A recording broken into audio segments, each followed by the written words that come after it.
Moving on.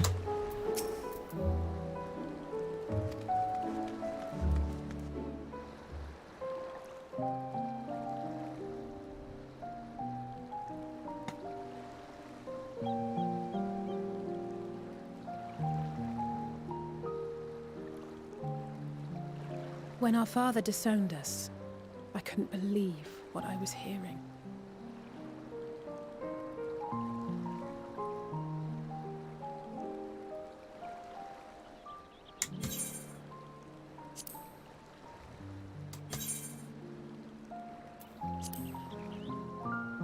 It wasn't until much later that his words began to sink in, that I began to feel the weight of what it meant.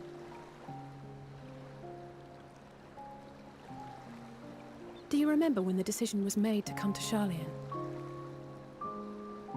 Graham said that the Forum was determined to keep us in the dark, and that Father's venomous performance was part of that strategy, to keep us at arm's length. Perhaps it was. Father argued with Grandfather on many occasions, but never with such dismissive contempt. And when he demanded what justifies the sacrifices we make in war, I honestly didn't know what to say. Neither did Alpha know, I know, but never for one moment did I believe we had made the wrong choice. So all I could do was fume silently.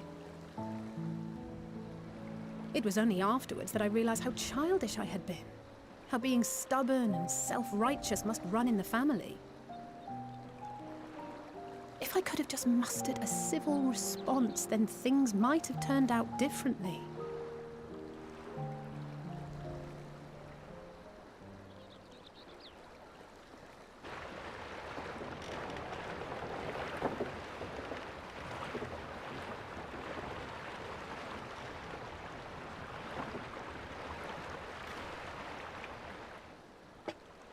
They must be ferrying goods to Labyrinthos.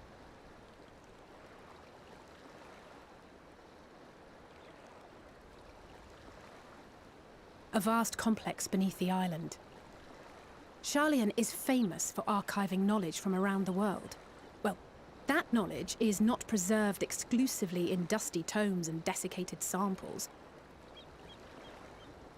Our living library, comprised of all manner of flora and fauna, is housed and studied within that underground facility. Still, that did seem to be an unusually large shipment. When I lived here, it was rare to even see such cargo transported by boat.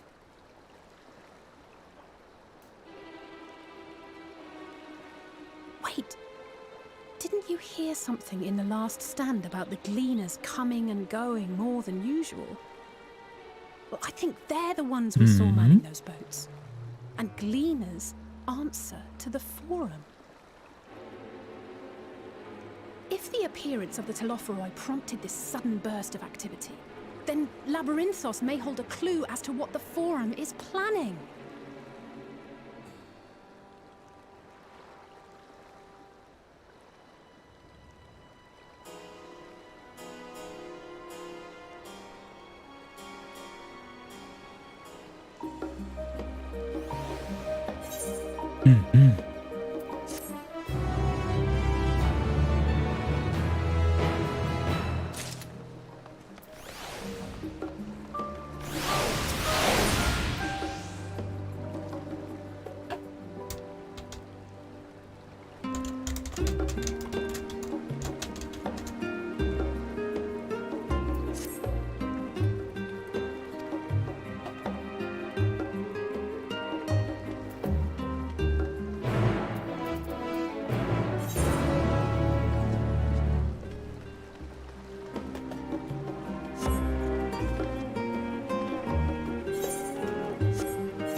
I love this track.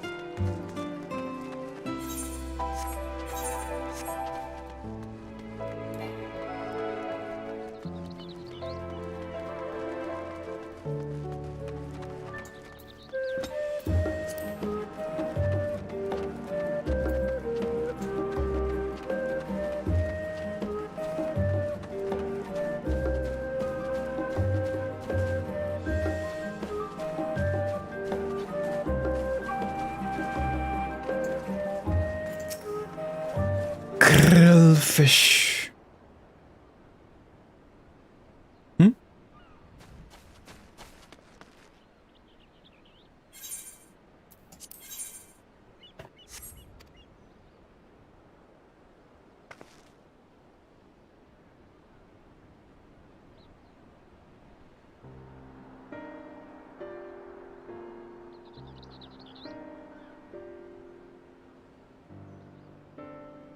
What's a cleaner again?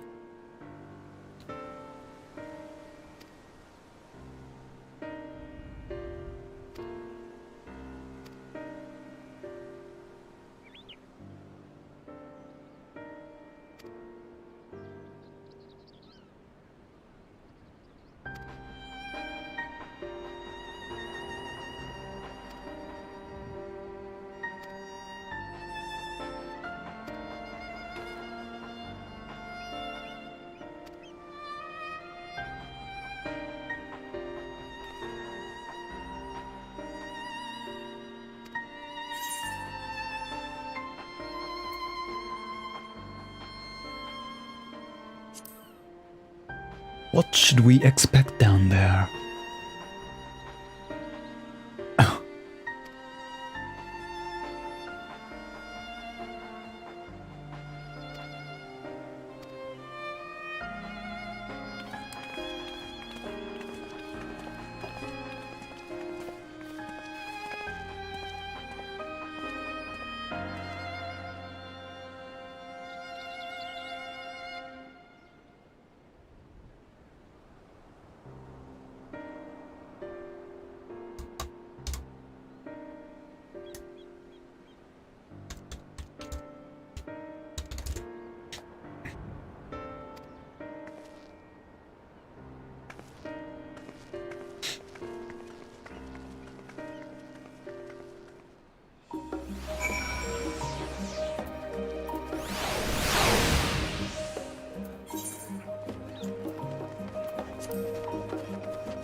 Where to? Oh. That is slow.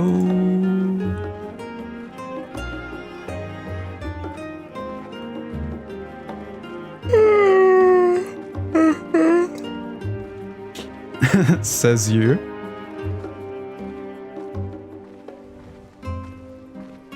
Bruh.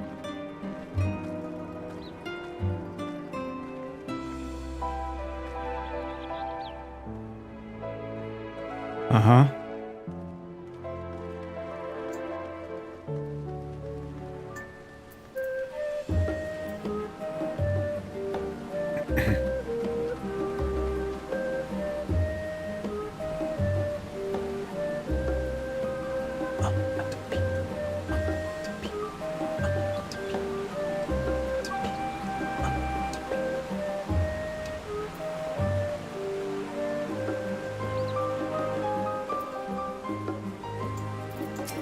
Uh-huh.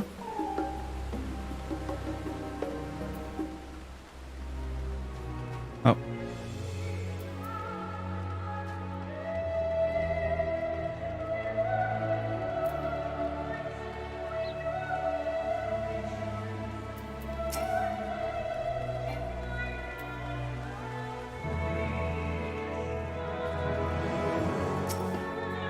Oh. It's okay, I'll catch up. Bam.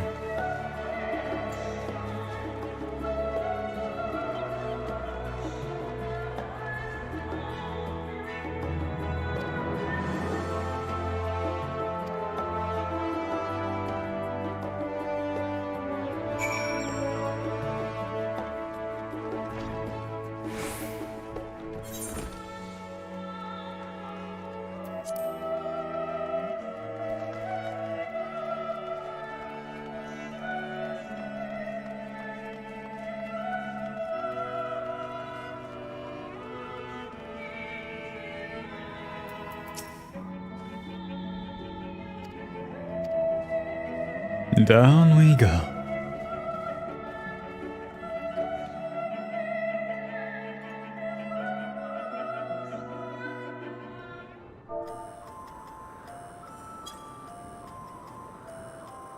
Deep beneath the scholar's city shines a false sun within a fabricated sky. Oh. In any age exist those who consider the floor an extension of their bookshelves. And this vault's architects surely belonged to that special breed. If the stack grows too high, start a new one. If no room remains, then make more rooms. A simple solution at first, and then bit by bit, a profound transformation. Knowledge buried beneath knowledge, a growing, creeping labyrinth from which there is no escape.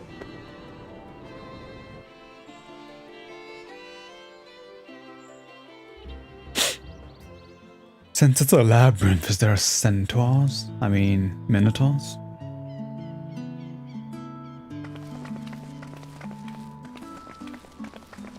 My eye.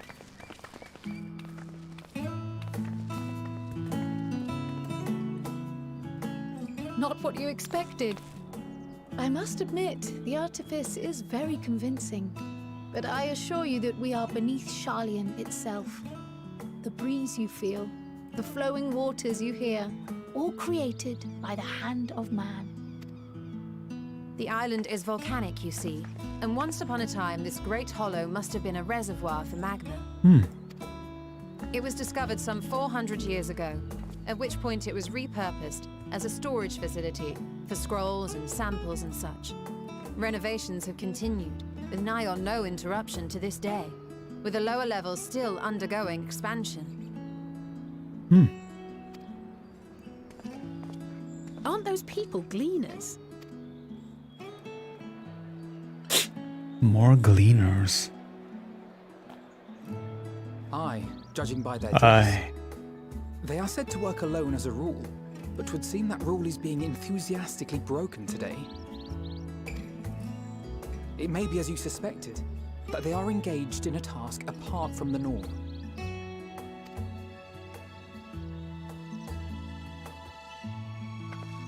Let's spread out and get some answers then.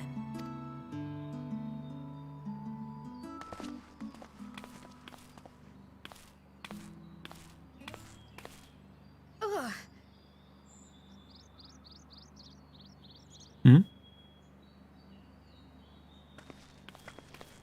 Did you call to me just now? No. How odd. I must be a bit dizzy from the descent. I'll be fine, I'm sure. Let's get to work, shall we?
Villa quest? Villa quest.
That's kind of cute.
Why am I chasing a mouse again?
Being chilling. Ah.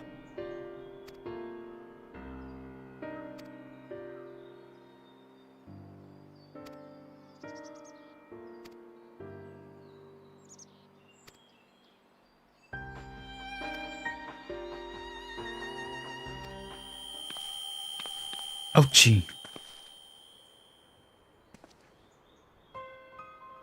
Is it from her experiments before? Oh.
Let's go.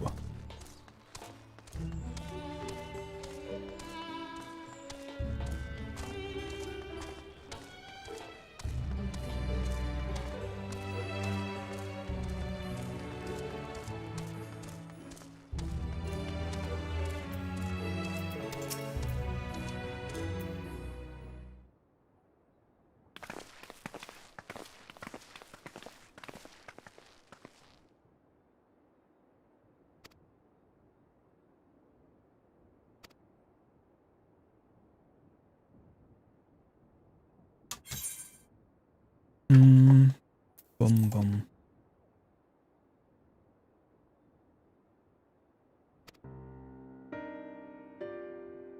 What did he say?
It's alright. I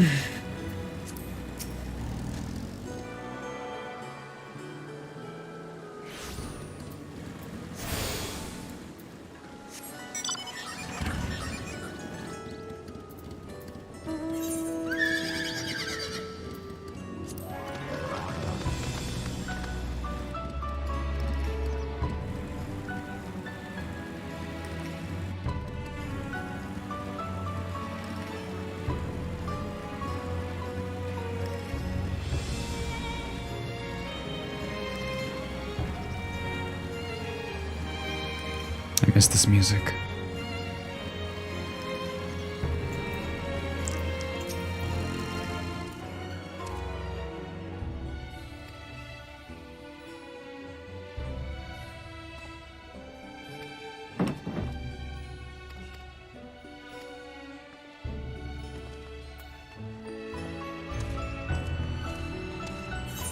Maybe inside.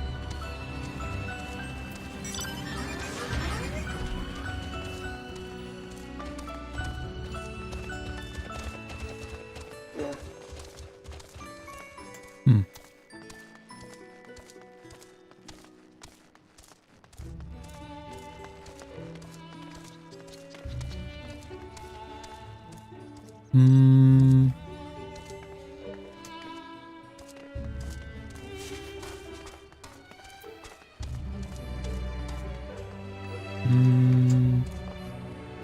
Rock.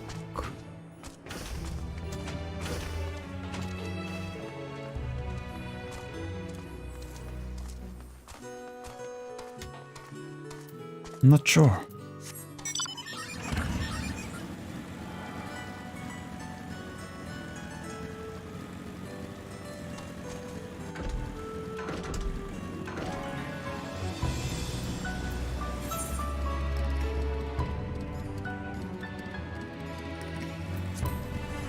Oh, what the heck?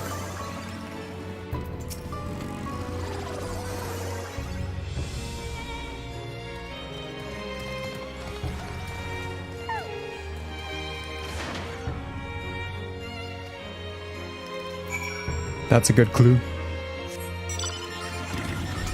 Right.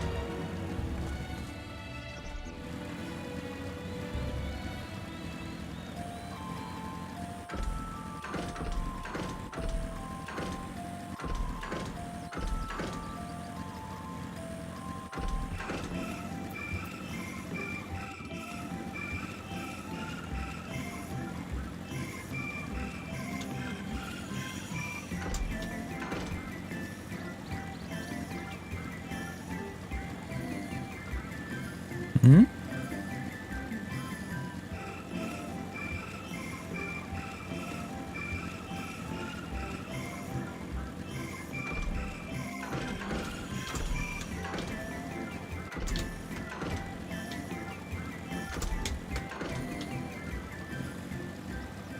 A pack-bearing gleaner. Oh. Oh. Ah. No, no. Okay.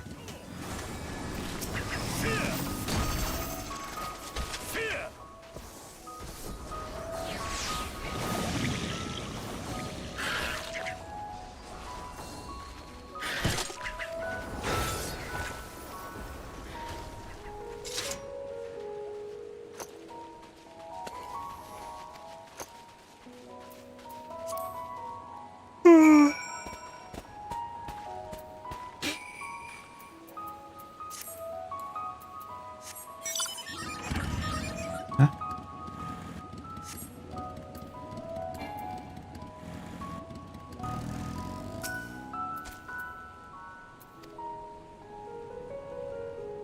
A hornbill?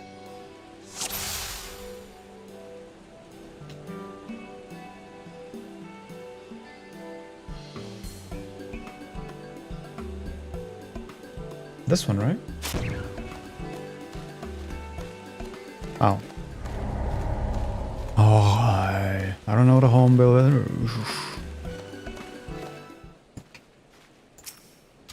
Go again.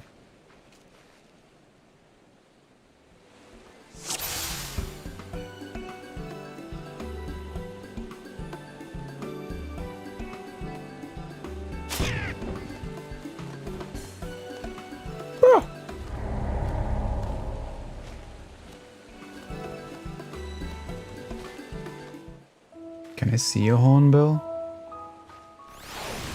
Wait, I need to kill these. Can I come back up? Yeah. Yeah.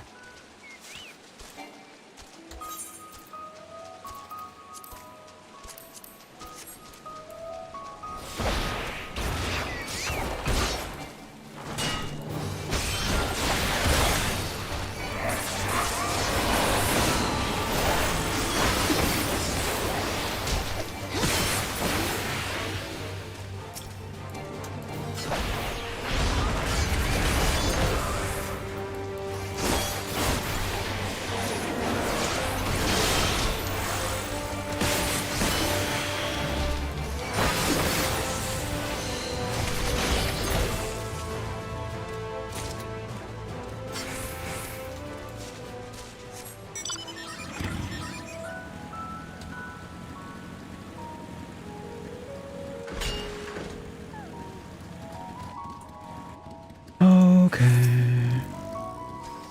It's a process of elimination.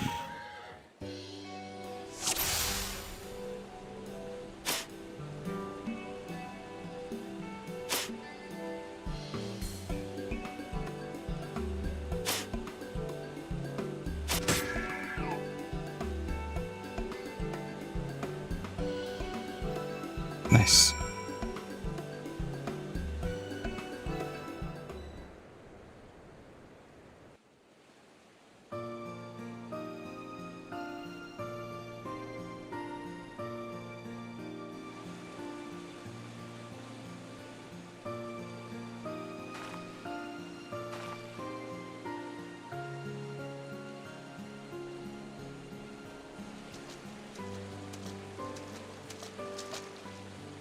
Fair shot.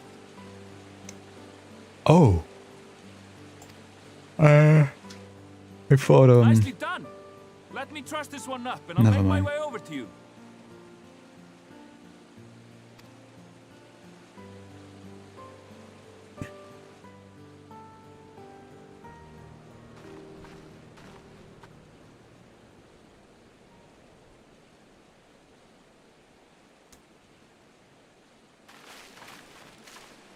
There you are. Any new revelations?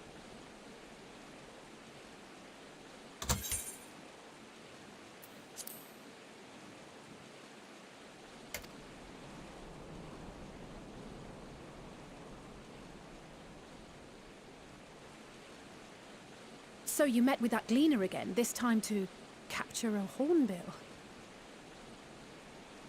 I understand catching and bringing in creatures from the outside, but what's the point of chasing after ones already here? Oh, it's a simple thing, really. Occasionally, we remove specimens no longer needed for study, or those we've had difficulty raising. But we can't simply turn them loose. Safely returning such creatures to their native habitats is another facet of a gleaner's duties. But not in this case, I'm afraid. I've been asked to bring the bird below.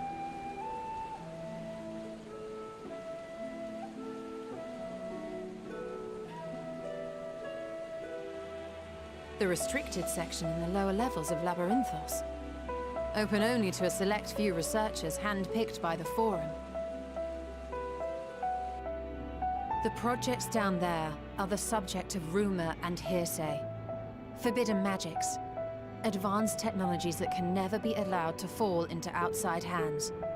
Even Archons are not privy to the truth. Those who are, the researchers involved in this secretive work, are not permitted to walk freely in the city, and are instead required to live in isolated quarters. What could a facility subject to such strict security protocols possibly need with a hornbill? An experiment? Possibly. I wasn't afforded an explanation. But judging by the requisition list given to me and my colleagues, I doubt it's for any kind of advanced research. I'd be more inclined to believe we were making preparations to migrate to the south. Mericidia or thereabouts. What? Why would you say that? Much of the flora and fauna we were asked to procure could serve as reliable sources of sustenance. They're comparatively hardy species, too, able to endure harsh climates. And among them are specimens known to be effective in improving soil quality and purifying water. When you put it that way, migration does sound like a reasonable assumption. That's all it is, though. An assumption. Through our tasks, we gleaners glimpse only bits and pieces of the Forum's plans. Our prime concern is that our requisitions, be they living or otherwise, are properly preserved for the knowledge of future generations. Now, I really must be going. I regret that I cannot reward you as you deserve.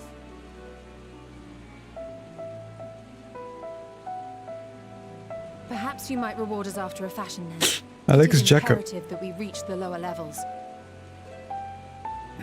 And seeing as you are already set to descend with your assigned cargo, mayhap we could accompany you as your assistants. I'm afraid that won't be possible. Once the animals have been prepared for transport, we send them down separately via the lift. I will of course follow after to make my report, but I can hardly pass you off as porters when there's nothing left to carry.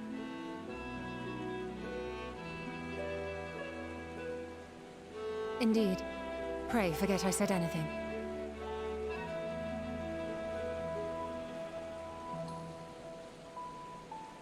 How do you feel about climbing? If you've strength and the courage to brave it, then there is another way down. This path leads to the 33rd facet, a mine shaft excavated during one of our expansions of Labyrinthos. While I cannot guarantee that the passage is safe to traverse, it should provide access to the medial circuit below. I never even knew such a place existed. Thank you. This is the perfect solution. You're quite welcome, but consider yourselves warned. If the going proves too treacherous, you'd do well to turn back. I bid you good day.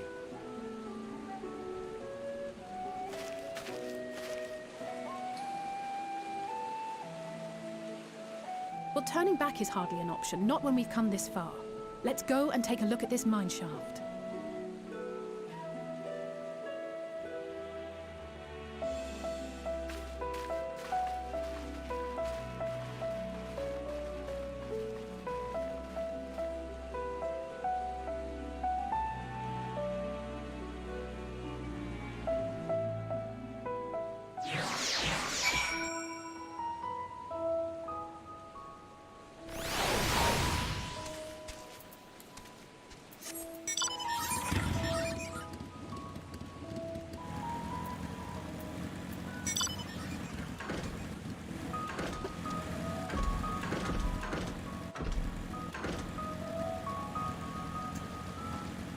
Why is he walking? Oh, he's got a box.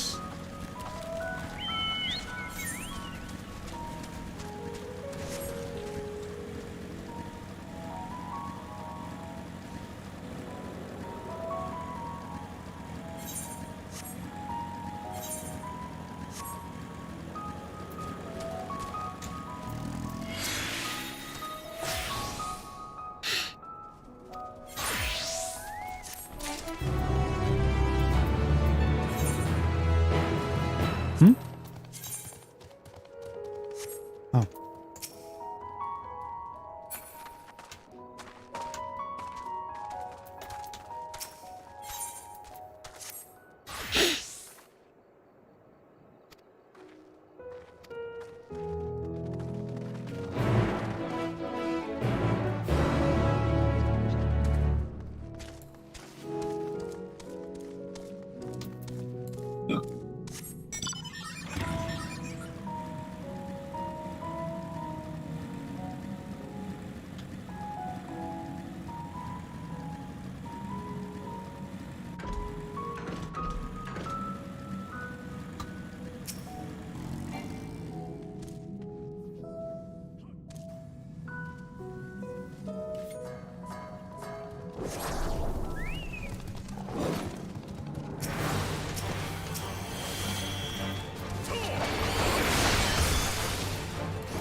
are we killing? Mushrooms? With legs.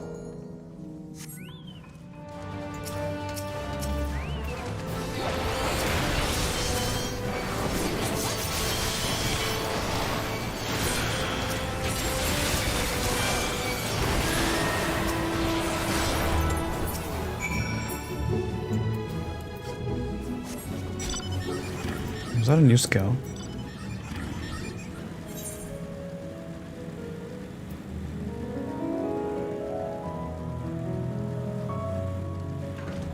Draconic Fury. I see.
Is that a jewel? Hard to look away, isn't it? I've heard this voice before. But they're more than pretty flowers. Heart blooms are attuned to ambient emotion.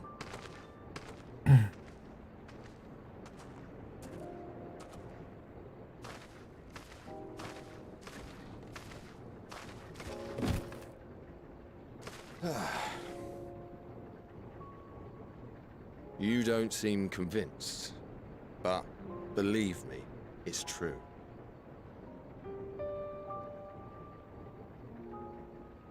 This ashen grey, for instance, it mirrors the anxiety and urgency of those working nearby as they rush to fulfill sudden orders. Intense feelings like those spur the petals to change colour. Bright glowing hues in the presence of joy, dark subdued shades for frustration or despair. Yet even with the collected wisdom of Charlian at our disposal, we've yet to identify the underlying principle of this empathic effect. And there are other mysteries besides. Although the flower is extraordinarily long-lived, its low reproductive rate has made it difficult to find younger populations growing in the wild. With too few sightings to map its distribution, and no closely related species to track, we've been unable to pinpoint its land of origin.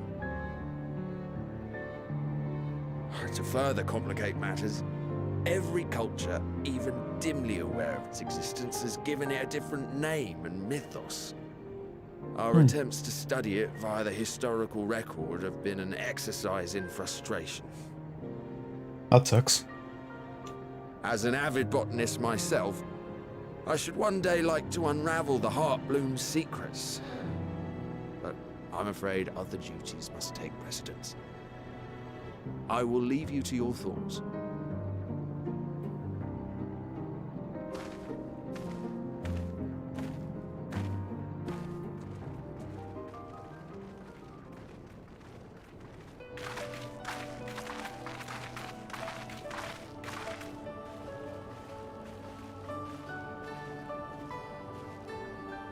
Have you learned aught of interest?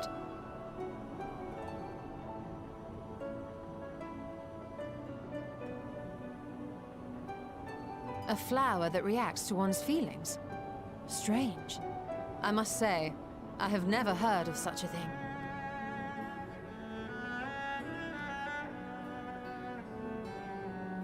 This is all very fascinating. But as it stands, we've failed to gain any significant insight into the Forum's undertaking. Indeed. While there is certainly enough activity to support Erenville's supposition that a priority has been placed on improving food production, unfortunately for our investigation, these workers were never informed as to how their duties serve the master plan. If only we could interrogate the Forum members directly.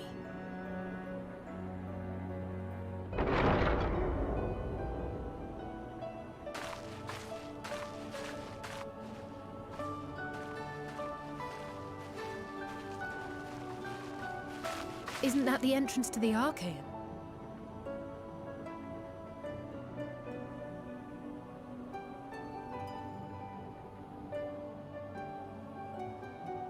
Look, there. I think that's Erenville.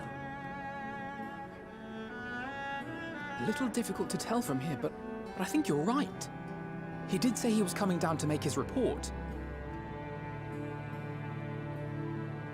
Erenville receives his orders from the Forum. Would it not follow, then, that the superior to whom he reports is a Forum member, or at least a close associate? You mean to eavesdrop on their conversation? What of the risks? Ours alone to bear. We won't interfere with Erenville's work, nor will he be implicated as an accomplice. If you're not comfortable taking part, I can do this alone. Nay. Nay. I said myself that I wished to know Father's intentions. And no answers will be forthcoming should we simply ask nicely. We can apologize later, should it come to it. Right now, we need every crumb of information we can get our hands on. Consequences be damned.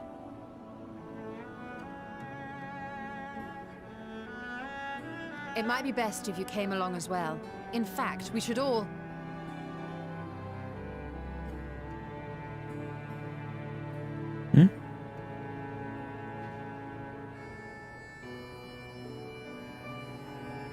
She okay? Cryle?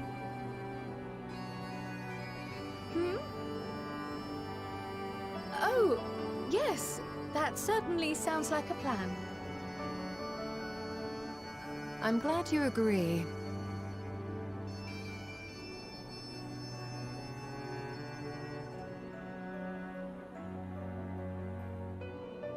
Quickly!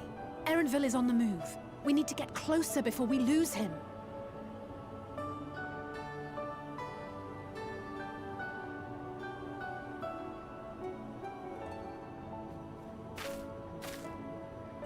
Almost. I can almost reach you. Hmm?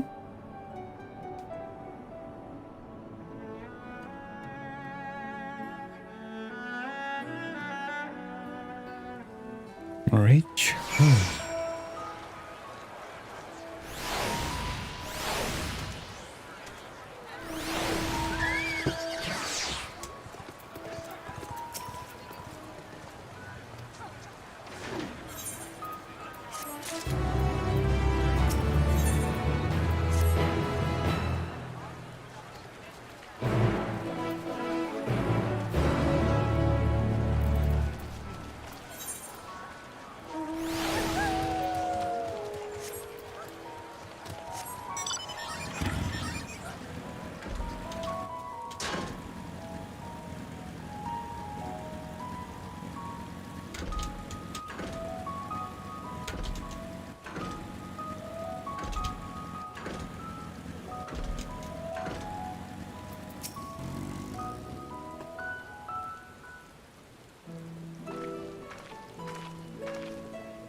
Hippity hop. Goodness.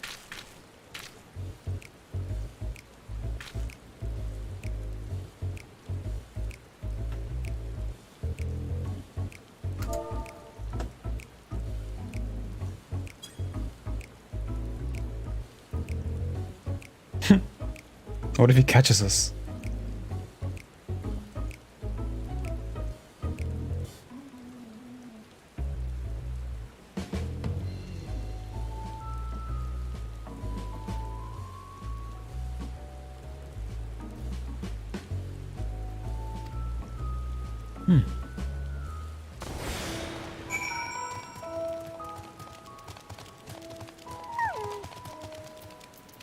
Oh, Alpino.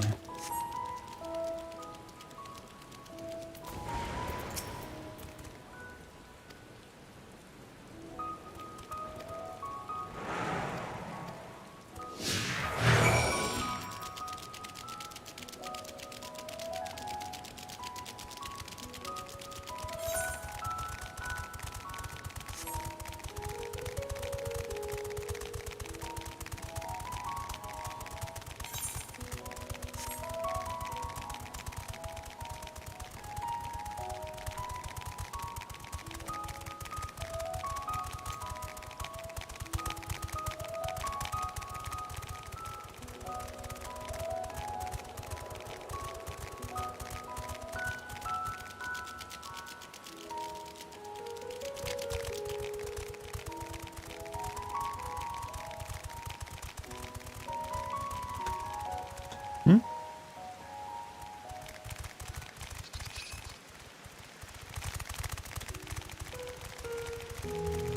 Oh, there it is. No!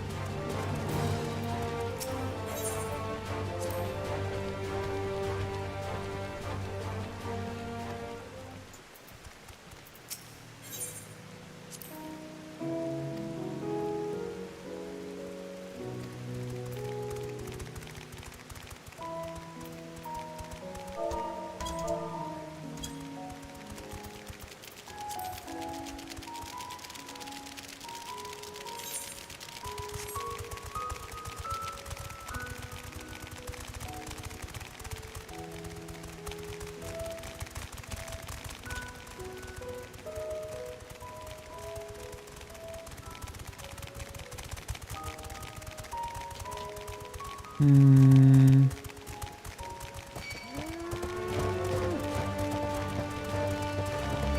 Hmm.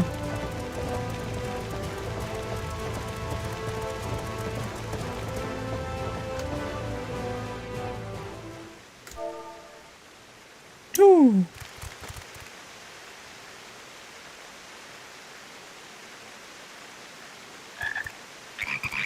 Brr, brr, brr.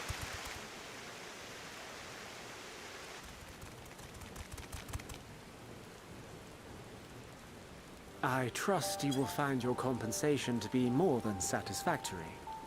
We wish to make clear that we are pleased with the efficiency and thoroughness of your work. So much so that we have come bearing new tasks in need of your competent hand.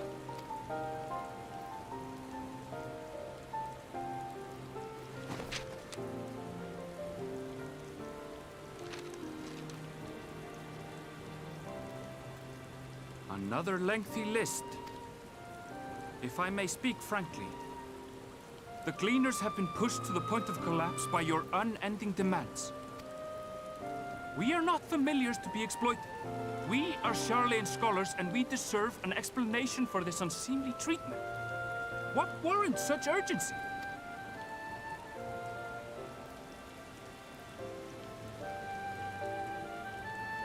In an age long past, Charlean was charged with a momentous duty. And now that word of the final days hangs heavy in the air, the time has come for us to fulfill that charge. I can say no more, but I promise you this. All will be revealed in due course. And when it has, you will understand that your toil was in service to the greatest good.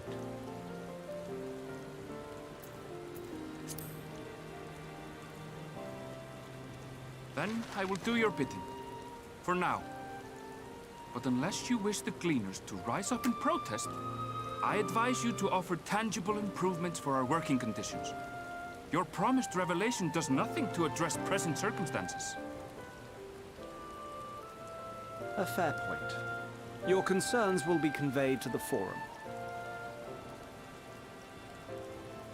A fair point.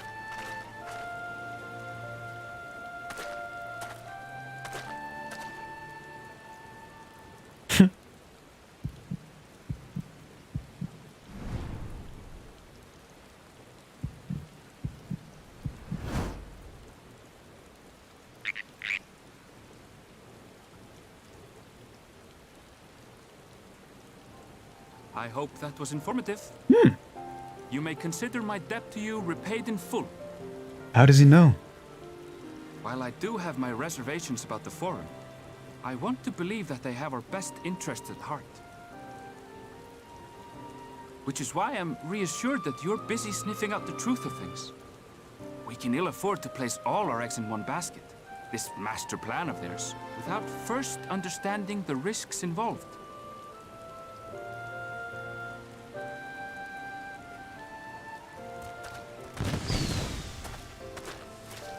Wait!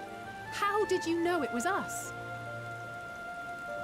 If you mean to impersonate a toad, try studying the real thing. And don't try to fool an expert. He has a point.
Yakao.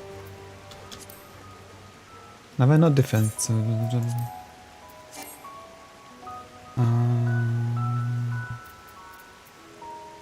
Boom.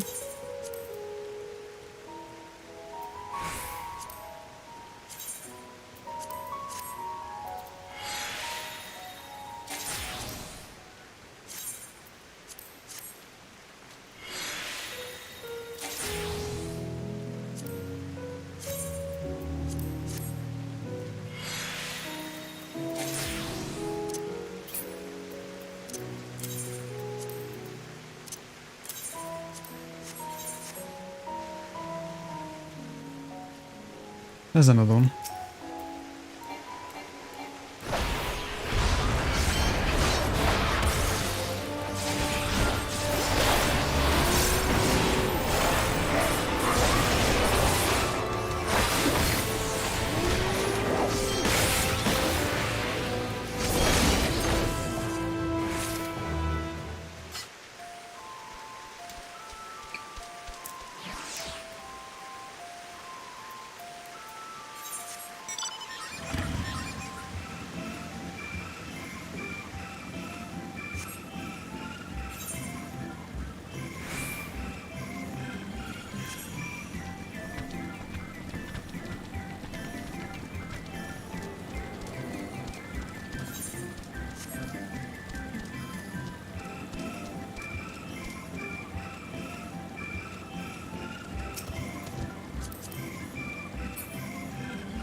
Hmm?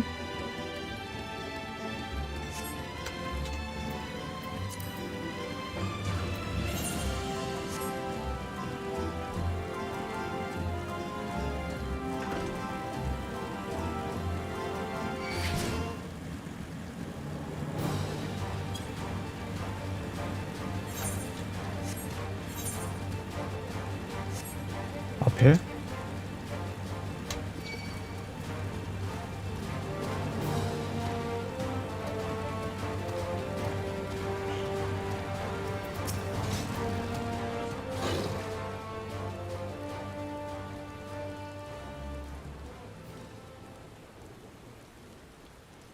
What's wrong with her?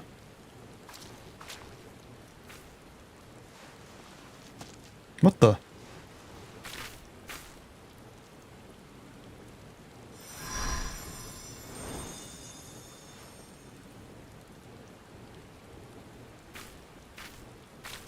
For you. The spell will keep it from wilting. She said you would need it for the journey ahead. Idolin?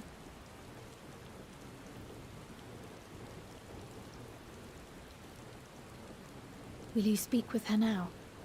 I cannot hope to match Minfilia's clarity, of course, but...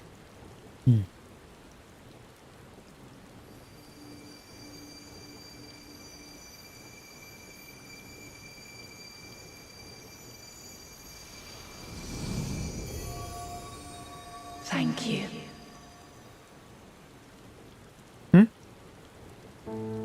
Do not worry. She has lent me her body for only a moment.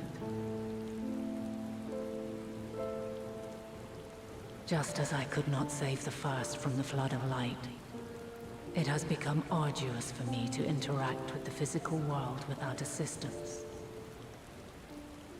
Though I might converse with you for a time, the incorporeal form I assumed on the ship would be incapable of casting even the simplest enchantment.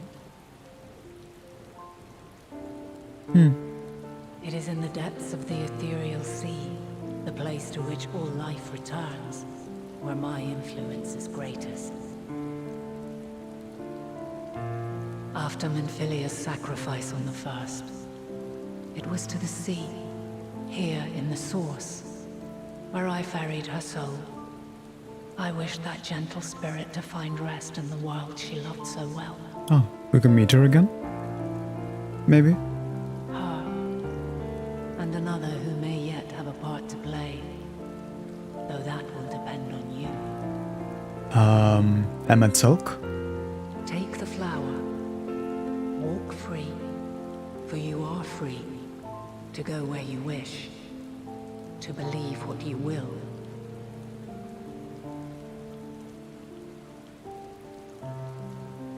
That bloom will be your guide, test and proof of your conviction. In darkness, seek joy, surrender not to sadness, and see beyond despair. Walk free and bear the light for others to follow. Okay. It's pretty good words. Together, raise it aloft and let it shine till the end, blinding and radiant.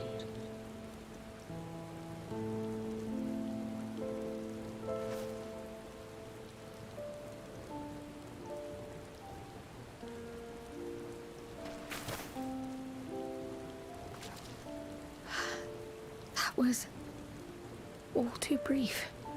Already she seems so far away.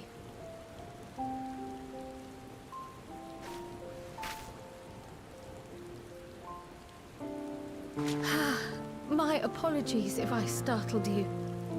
Ever since we began our descent into Labyrinthos, I had sensed another's will, straining to reach out.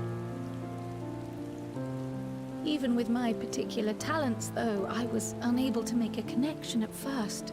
So weak and tenuous it was. Once I took hold of that wispy thread, imagine my surprise to discover it was Heidelin herself. Needless to say, it seemed wise to learn what we could before letting go.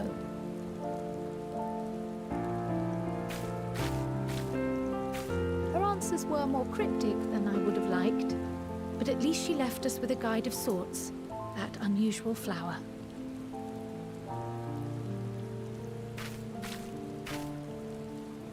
Yes, we are definitely making progress.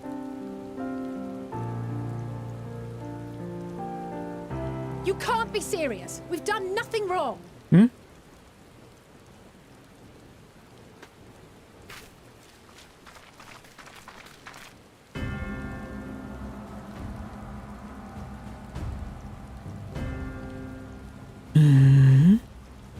Wait, they found us? Master Fortuno, what business has the Forum with us? Obstruction and suppression, apparently. Mistress Baldessian, our records show you facilitated the Scions' entrance into Sharlayan by claiming them as assistants for your organization. We are aware of your investigations. After alerting the major institutions to the presence of potential troublemakers, we received word from an Archean custodian. A group operating under the auspices of the students, skulking about Labyrinthos and engaging in clandestine behavior. We've been had. Clandestine? We may not have entered Sharlayan as Scions, but we did naught to conceal our identities. Our only purpose in this city is to seek the truth. I can think of no reason why our actions should warrant the Forum's intervention. 'Tis not our way to discourage the pursuit of knowledge, but the timing of such pursuits must be considered, not to mention their potential impact. With the world in chaos, we, the true caretakers of wisdom, have committed ourselves to an undertaking that demands the utmost discretion. And we will not risk its success by turning a blind eye to disruptive foreign elements in our midst.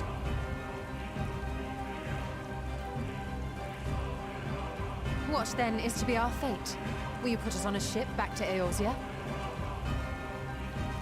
The Forum will convene to examine your case.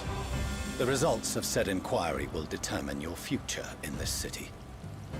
As for your absent companion, he has already been detained. Graha! But why? Is reading a crime now, too? Reading is encouraged, celebrated even. Not, however, of the volumes shelved in the restricted section of the library.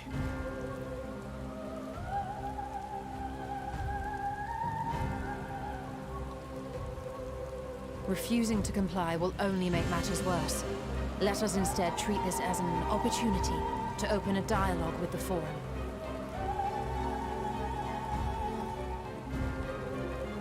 That's very smart. Silence is often one's best defense. I would advise against prolonging the proceedings with frivolous discourse.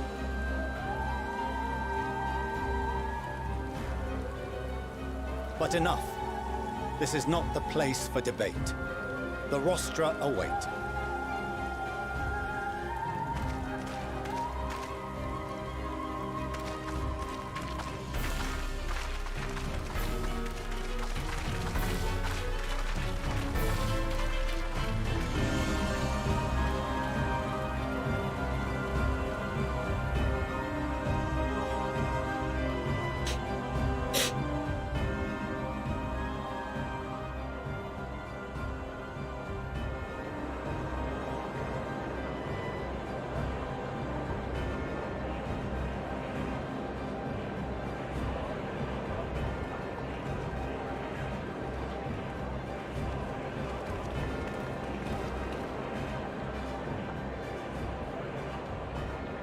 Forgive me.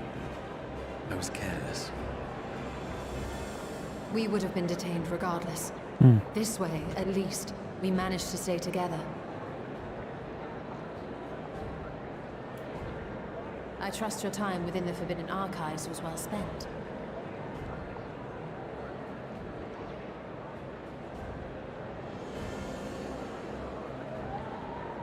The Forum will come to order. This inquiry is now in session. As Speaker-elect, I will be presiding over the day's proceedings. Master Fortuner, would you be so kind as to restate the matter which compelled you to summon your colleagues with such urgency?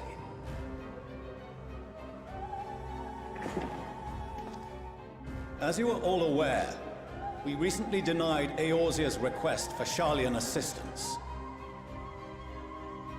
Since then, certain individuals dissatisfied with our decision have taken it upon themselves to interfere with our work.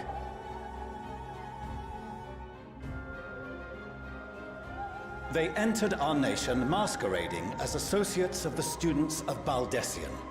But these malcontents are better known as the Scions of the Seventh Dawn.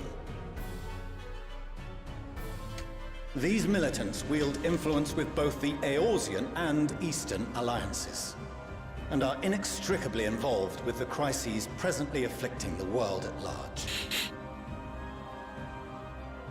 Loose in our city, these warmongers sought to meddle with and expose matters of state secret. What are they, if not a dire threat to be expelled?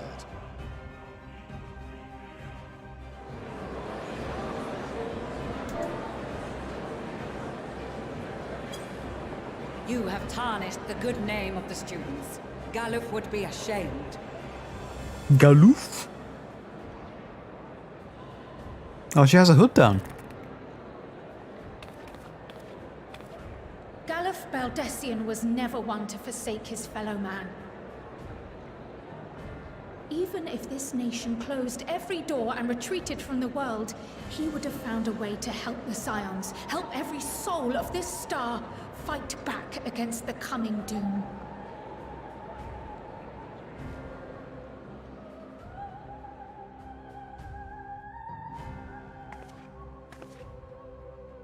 A terrible enemy stands poised to lay waste to all we hold dear.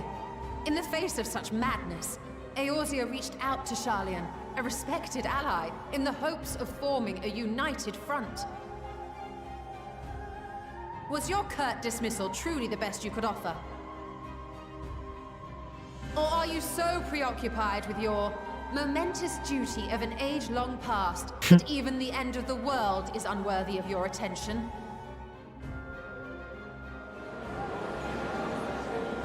Damn. Whence came this revelation?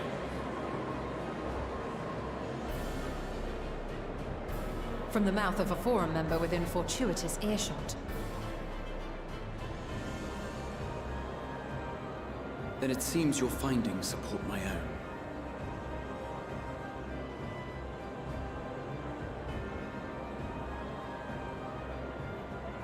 Go on. The reason I visited the restricted shelves was to study records of the Forum's policymaking process, to better understand the historical trends underlying their most major decisions. At first glance, the positions of neutrality in war and the accumulation of knowledge above all else appear constant and consistent, the unchanging pillars of Sharlayan society. And once upon a time, I might have left it at that. These days, however, I am more attuned to the subtleties of governance, and so I noticed something odd.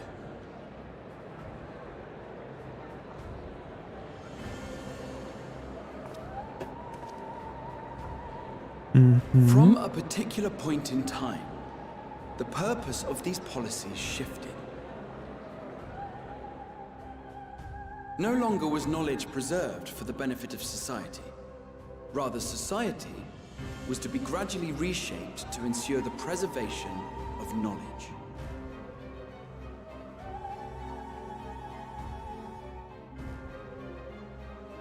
The most conspicuous and telling change was the one which befell Labyrinthos. Once little more than an oversized storehouse, an enormous allocation of funds saw it transformed into an advanced research and archival facility. I also discovered a fascinating account on the finances of our Dravanian colony. The settlement attracted students from far and wide, and the connections and tuition fees thus acquired were funneled into further improvements for the archives. Now, there is no question that our nation's progress is tied to the acquisition of wisdom. Nevertheless, the vast resources diverted for this purpose borders on the obscene. But returning to the matter of when, our change in course appears to have been made some 270 years ago. The very same period when Sharlayan scholars in the hinterlands began a formal study of the ethereal sea. You found something, did you not? And whatever it was, gave rise to your oh-so-important duty. Mind your tongue, Archon. If you had seen... Huh? Yes.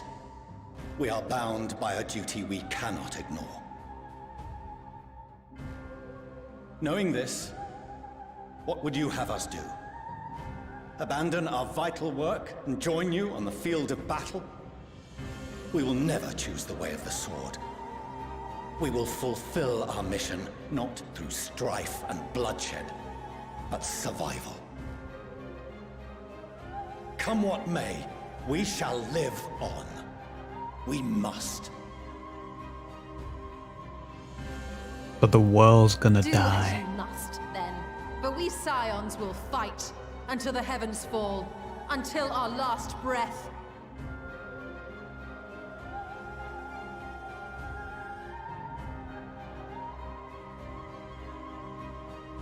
Such misguided zeal.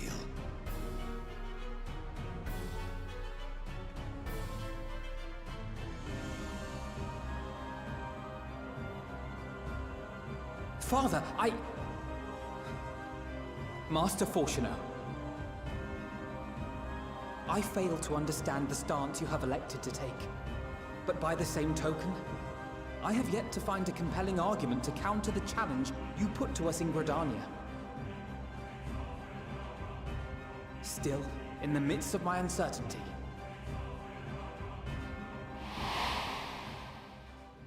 I must trust in myself to do what is right, as others have chosen to trust in me.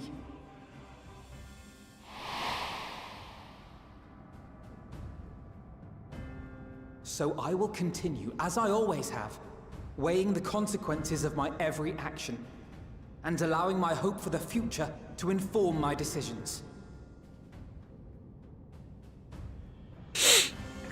That's quite enough.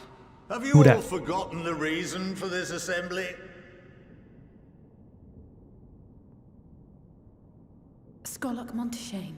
He's the head of the Studium and an old friend of my grandfather's.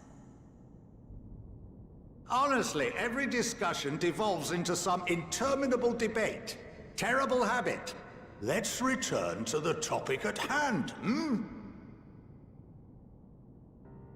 By their own admission, these scions have resolved to fight alongside the Eorzean nations against the doom which swift approaches.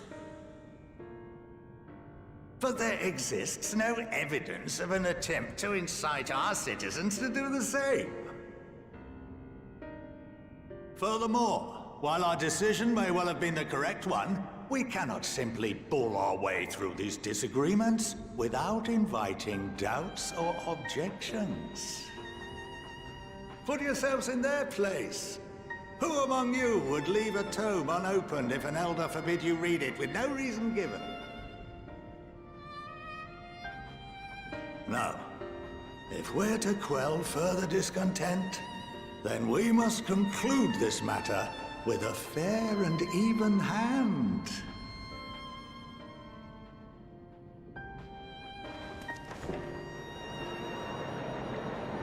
Very well said. Order! We will have order! I like that guy. Master Monteshane raises some valid points. Keeping such concerns in mind, I propose we enforce the following measures. Until further notice, the students of Baldesion are to cease any and all activities within the domain of Sharlayan. You will also refrain from any further investigation into the Forum's decisions and duties. Failure to comply with these restrictions will result in the immediate expulsion of your Scion associates.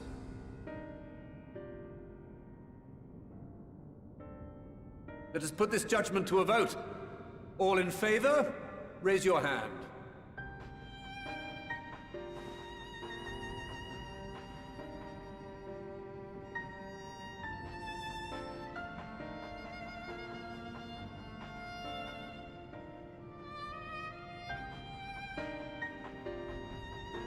I count 51 for and 48 against.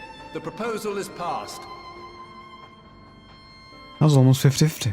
Students, scions, you have heard the Forum's judgment. Pray abide by it, or face the consequences.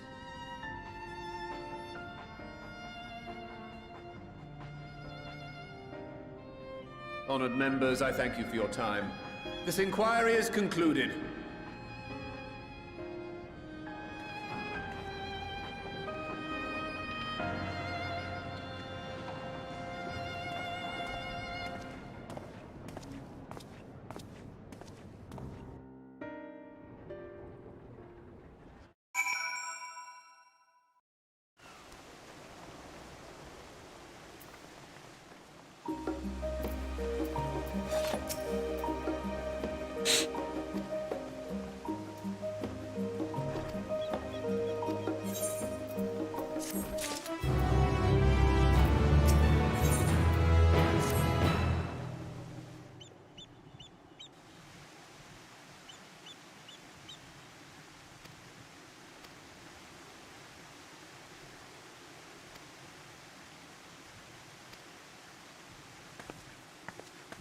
Who that?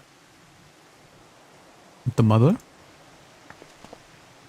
Damn.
Oh, I like that they sprint with me.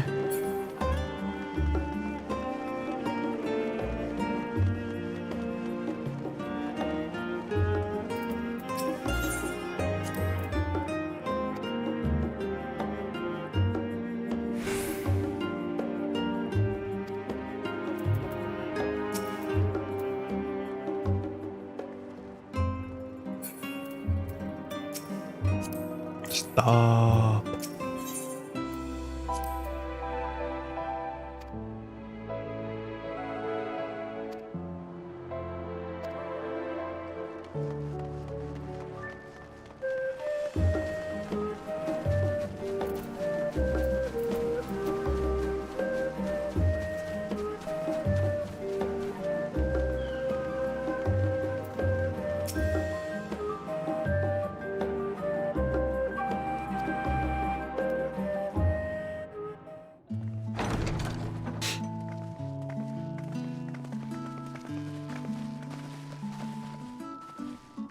Damn.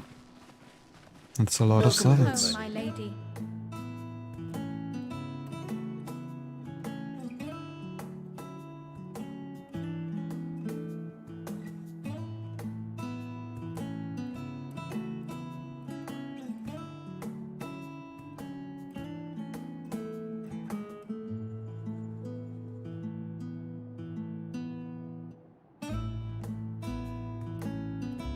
What? What are you gawping at?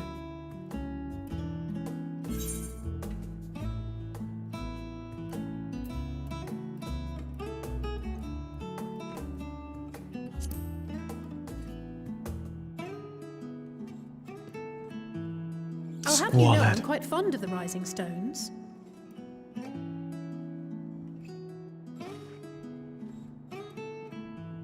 Lord Fortuneau is not to hear of this visit. And I should also like the children to have their gifts, ere my husband makes his return. New clothes? As you wish, my lady.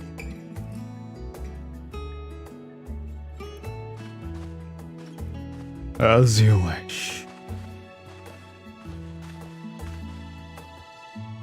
Master, A house this my big mistress seems Alice, if you would accompany me it's upstairs. too much hassle. We shan't be long. Feels kind of empty.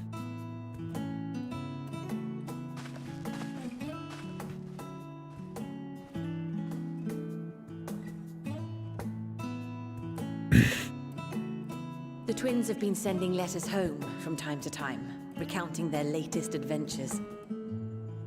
I am sure they withhold certain details, of course, if only to keep me from worrying. Yet a mother worries all the same. In the early days especially, I tried to support them as best I could, sending the Scion's coin and other such donations. Aww. Fortunately, they have found the strength to overcome adversity time and time again. Their words grow more confident with every letter, their depictions more vivid. The triumphs and defeats, the joys and sorrows. 'Tis clear that they have come to find value in every experience.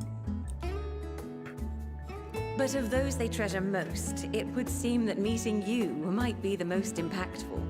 Why, since that fateful day, I do believe there has not been a single missive in which you were not mentioned by name. Aww. That's so sweet. 'Tis plain they care for you, and I am glad they have such a steadfast companion watching over them.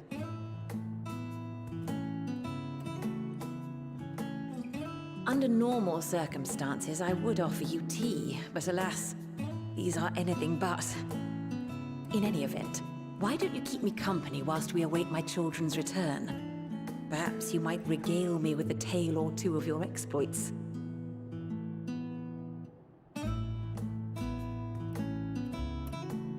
She seems nice.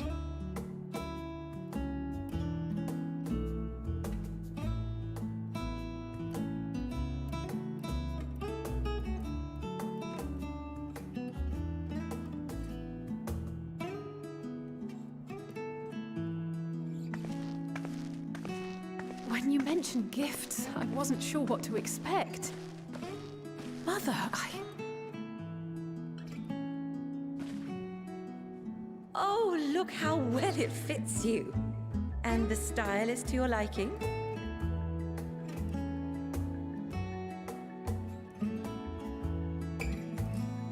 It's perfect. Exactly what I would have chosen. But please, tell me you had something different made for Alphino. Naturally. You are hardly little children anymore. And while I shall miss dressing you in those precious matching outfits, I must respect the individuals you have grown to become. See for yourself.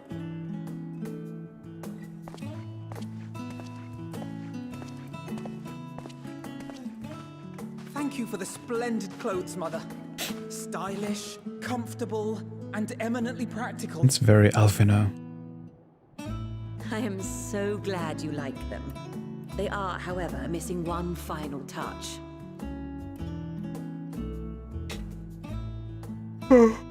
Sage weapon? If you'd allow me, Master Alphino.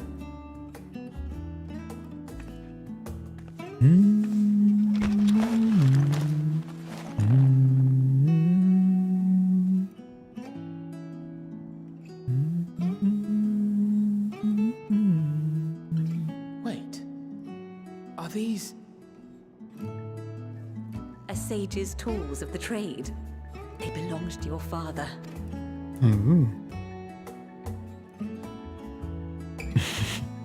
Though he may as well be chained to his desk these days, as a student he was often called upon to venture into the field. This is so wholesome. He wielded those armaments, both to heal and to harm in no few battles.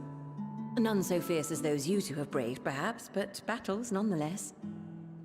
Thus did I pull them out of storage, to show you that he was not always the man who stands in vehement opposition to you now. And also because it would be a terrible waste of ridiculously expensive House Leveilleur commissioned artistry.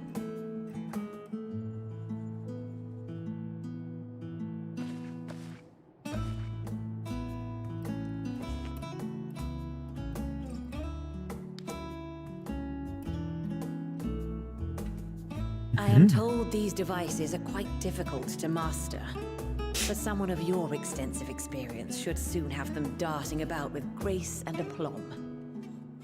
May the wisdom in that crystal serve you well. And please, try to find common ground with your father, that you might come and go without need for this awful subterfuge.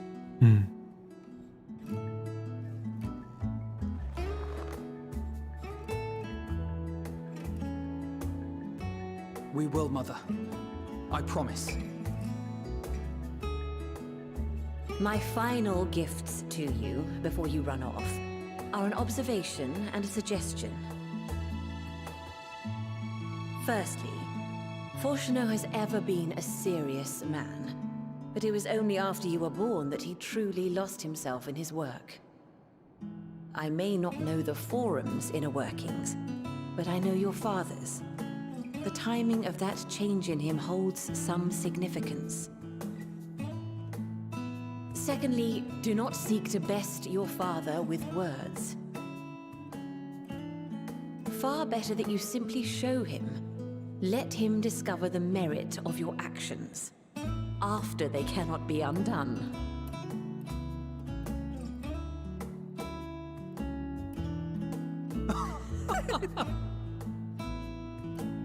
Oh, Mother. We shall take your wisdom to heart. Thank you again for Give these her a gifts, hug. and farewell for now. Safe travels, my children. Eat well, stay warm, and keep your friends close.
Annex.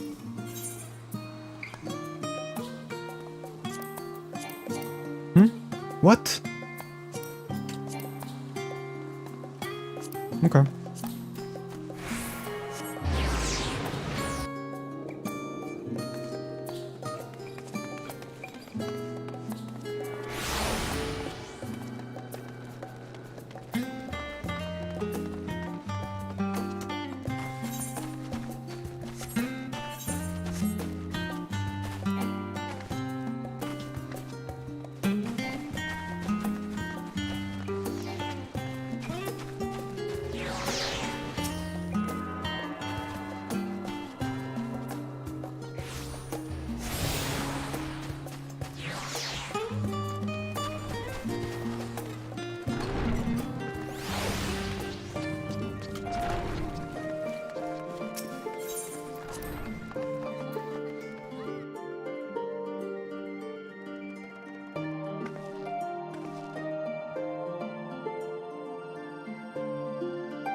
Your time in Thafnir has certainly been eventful.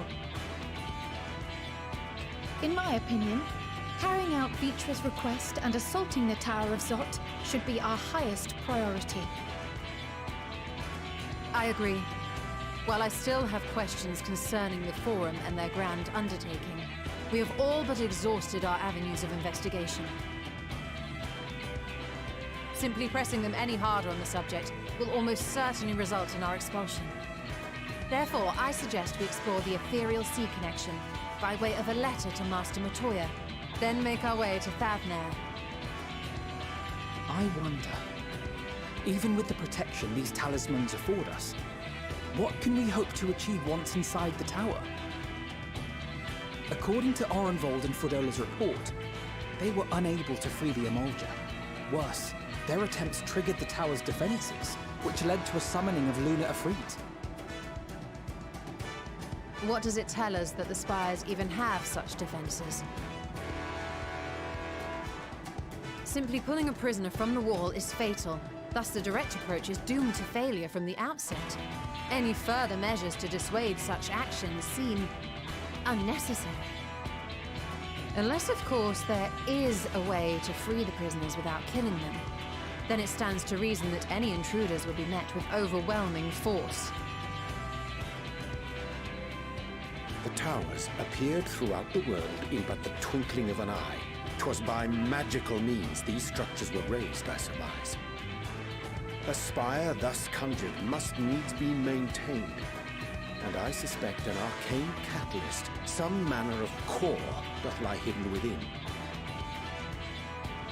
Destroy the core, and the tower ceaseth to be, thus liberating the captives without harm.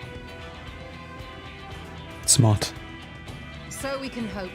And I would prefer to enter the tower with a working theory than with no plan at all. Assuming Ishtola's reasoning is correct, the chances of the defenses remaining dormant are small to none. Any primals will have to be dealt with, and defeating one will likely only lead to the summoning of another. Our every victory will only compound the prisoner's suffering. May we not then divide our forces? Those proficient in healing will focus on sustaining the captives. That duty can be covered by Urianger, Cryon, Yostola, and myself.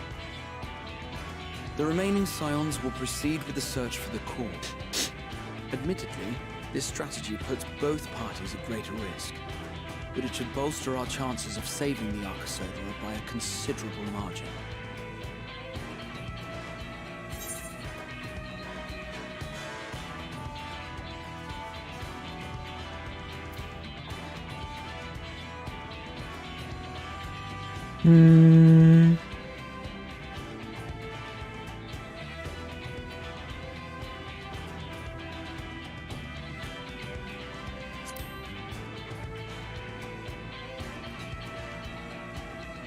If you're to fight primals, then you'd best have at least one healer with you. True. And I am more than happy to fulfill that role. I found wielding a sage's armaments to be rather intuitive, and look forward to testing them against a more challenging foe. It seems we have a plan. All that remains is to carry it out. I will inform Rags at Han of our movements, so let us make our preparations and regroup near the tower. A military post in what's left of the Hamsa hatchery should serve as a convenient staging point. That sounds perfect. And remember, the experimental aetheryte at the confluence is there for those who need it, so there's no excuse for being late.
Aha.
The big guy towering at the back.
What the?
freaky. What the heck?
This was a pretty fun fight.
Is everyone all right? We fortified the captives with what magics we could. Have the defenses been disabled? All appears quiet for the moment. Lower floors were disturbing enough, but this place feels wrong. The ether is heavy and thick, like wading through a quagmire. Quagmire. I believe we stand in the tower's beating heart. What sayest thou, Stolen? I see it. Ether siphoned from the land runs up through the spire, flowing to a single point. This is the core we seek. Yet something is off. As large as this structure is, it siphons far more ether than is required to sustain it. 'Tis as if the core is feeding on the energy, consuming it. I need to take a closer look.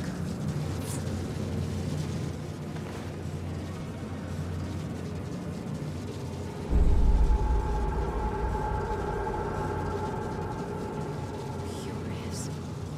There is something there embedded inside the core.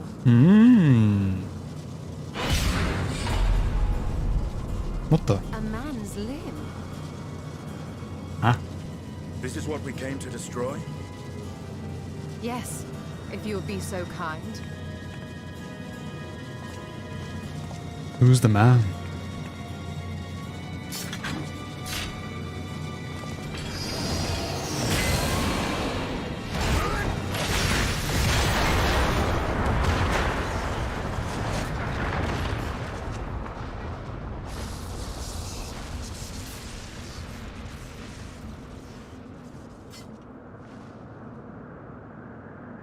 And that should be the end of it.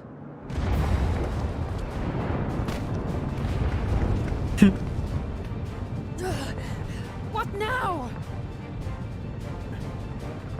My theory that the tower might come crashing down following the core's destruction doth appear to be correct.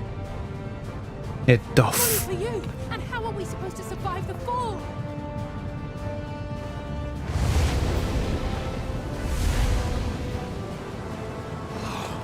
What of the prisoners below? The floor beneath our very feet dissolves. Brace yourselves! I pray I'm not too late.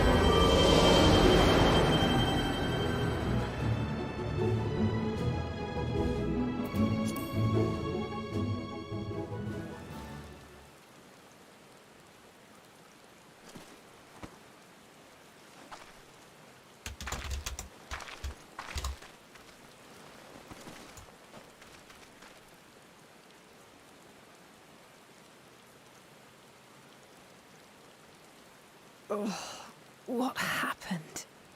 Where are we?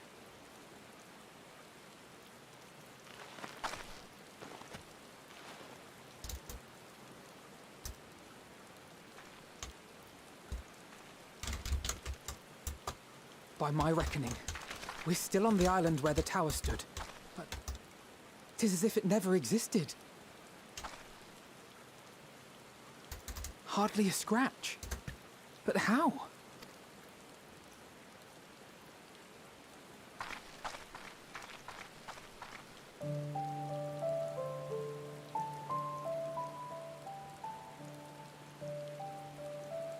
Raha wove a levitation spell at the last moment. Large enough to catch everyone. Damn. Wow. He saved them all. That What a explains legend. the lack of obvious injuries.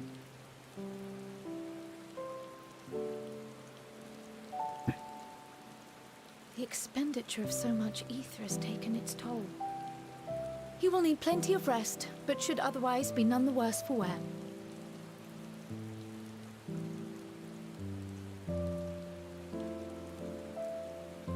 Then the immediate problem is what to do with our new friends here. They'll be much changed for their time in the tower. Even if their bodies are intact, I doubt we could say the same for their minds.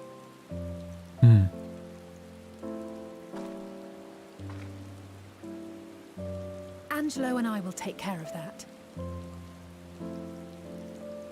I have every faith in you, Alize, but there are just too many for you to treat alone.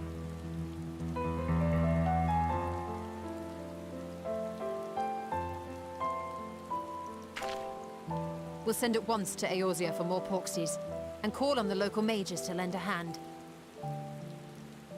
Hail, Scions! We were watching the tower when it simply disappeared. What happened here?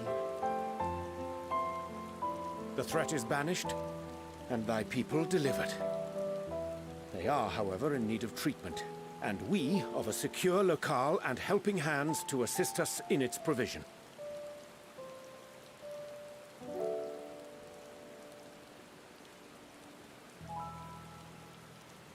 You shall have all this and more. Come, let us convey these unfortunate souls to the city.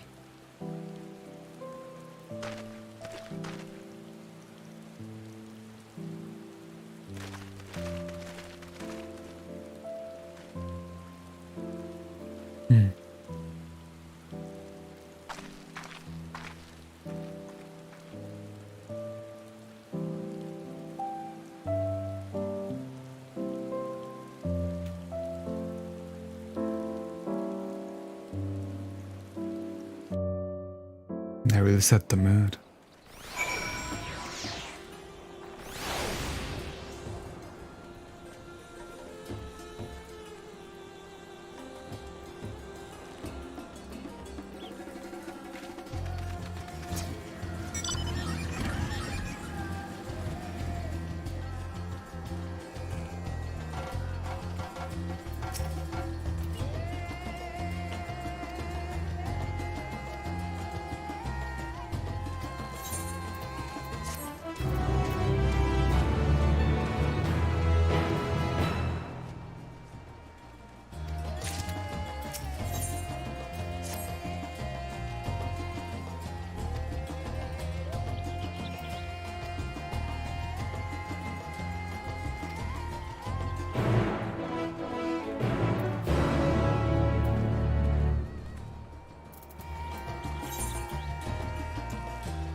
A mace.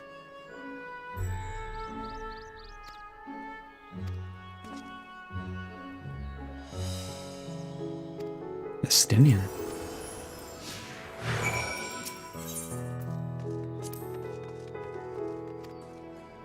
No.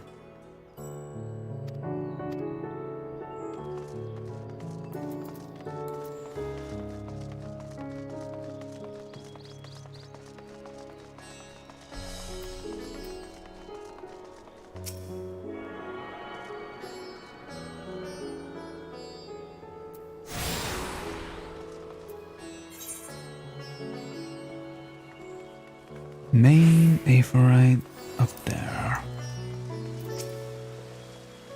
That's a nice fountain.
Oh.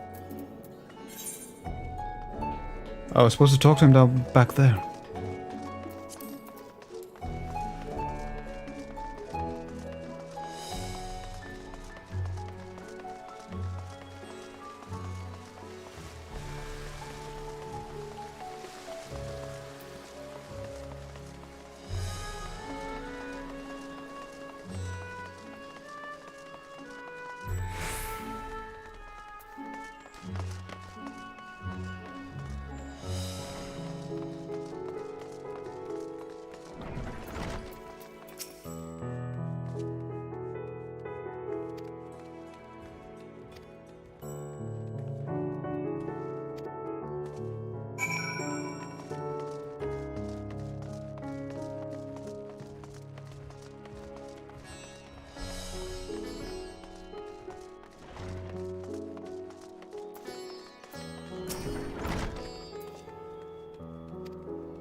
Squawk!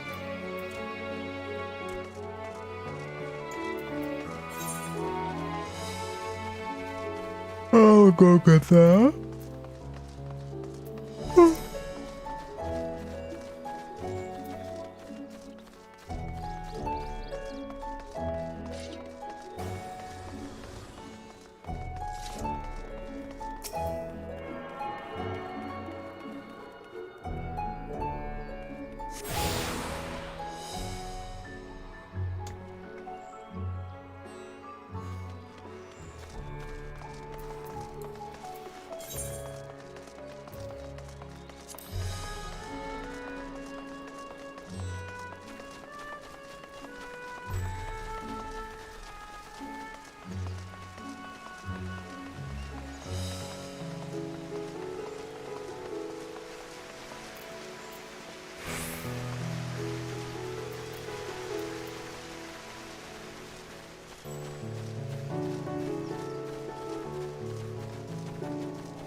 Are we the last to arrive? I hope we've not kept you waiting. Was that change in tone? Not at all. Your comrade is feeling better, I trust. Much better, thank you. Harnish remedies are certainly potent, in more ways than one. One becomes accustomed to the taste, although I hope you never have cause to do so. Pray, take your ease.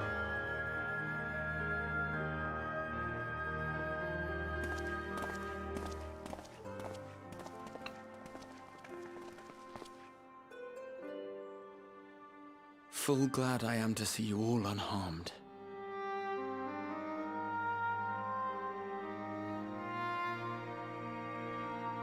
Valiant scions, for your heroism, you have my boundless gratitude. You cast down that dire tower and set free its hapless captives. You cleanse their souls of its corrupting influence. No words of thanks will suffice. In place of platitudes, I offer a bounty of warding scales. Pray accept your due reward, along with the goodwill of Radzathan. Alchemists throughout the land were put to work in the forging of your talismans. The finished ones have been collected, and now await you at the high crucible of Alchemia. Present this letter when you are ready to take them into your possession.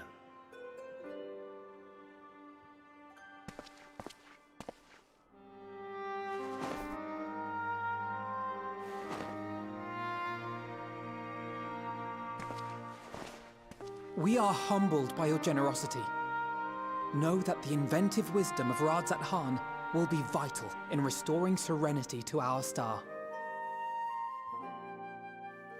Every single one of those scales came from you, didn't they? You must still be in such pain.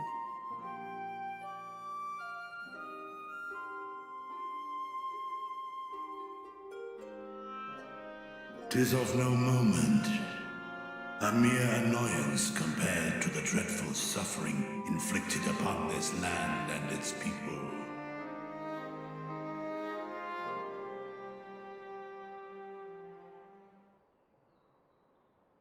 Albeit brief, my involvement in the Dragonsong War afforded me a glimpse of the myriad sorrows which consumed both dragon and man. Though you were half a world away, such tragedies as befell your kin must have affected you deeply. Oh. And yet, you chose to live among men.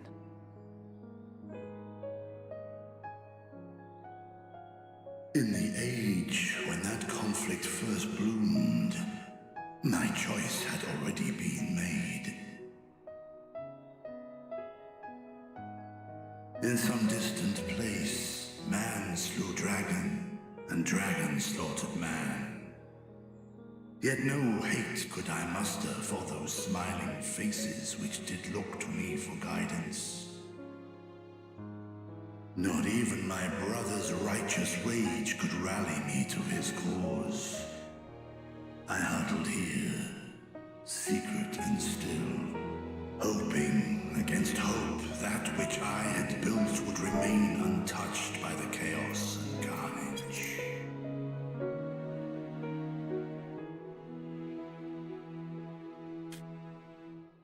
'Twould seem we share the same desire for peace, great Vritra.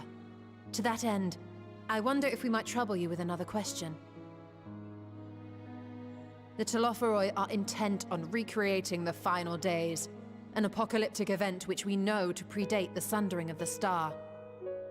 As the longest lived among us, know you aught of this terrible cataclysm?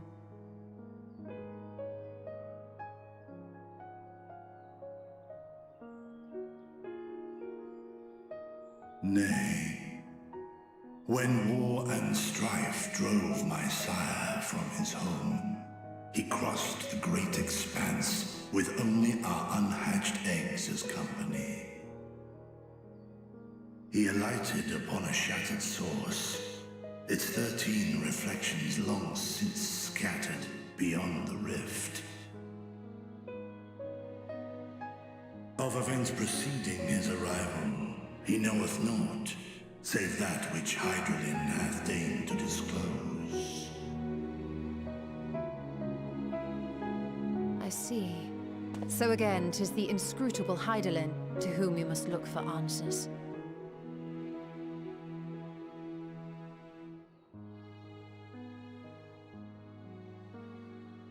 Seek you to divine the will of this star? If so, I have a tale which may afford you some small comfort.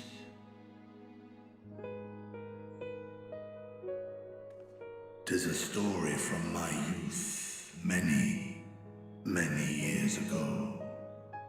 To my sire, I once posed the question, of all the stars in the sky, why didst thou settle upon this one? To which Midgardsummer did reply, 'twas the last bastion of hope. He believed so long as Hydralin endured, so too might dragonkind. Solemn and portentous were his words. What deeper meaning they held, I could not, dared not pursue. 'Tis a stone I've left unturned ever since. Yet take you solace in the knowledge that whatsoever Hydralin does strive towards, 'tis an ideal which hath earned my sire's conviction.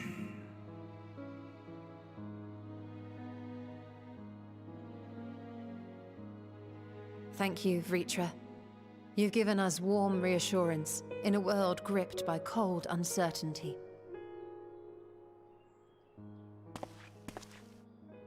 While I'm sure we all have a great many questions, I think it's time we collect the talismans and be on our way. Our fight against the Telophoroi is far from finished.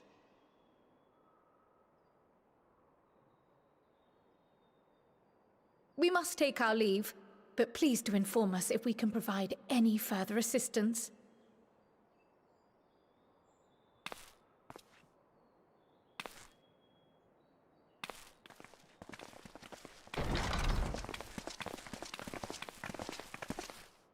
Prithee, a moment. Privy.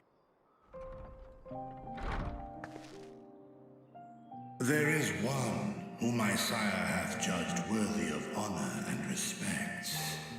The one known to men as Eorzea's champion. This hero of renown and rumor, 'tis thee. Mm-hmm.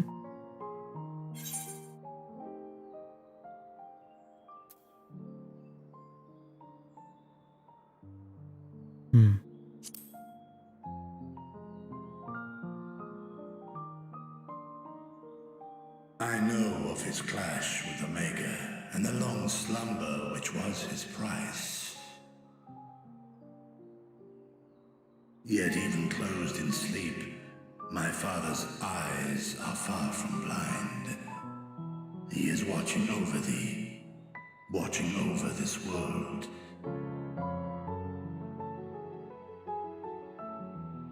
'Twas a revelation most pleasing that thou, a child of man, had gained Midgardsummer's trust. But alongside mine elation runneth a rivulet of dread.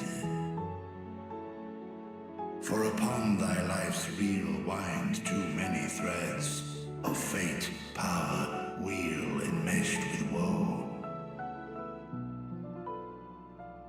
Amidst this tangled knot thou shalt know no rest. 'Tis an endless confluence of forces, a struggle without surcease. More terrible still is the attrition wrought upon thy companions, as they are swept up in the storm of thine existence.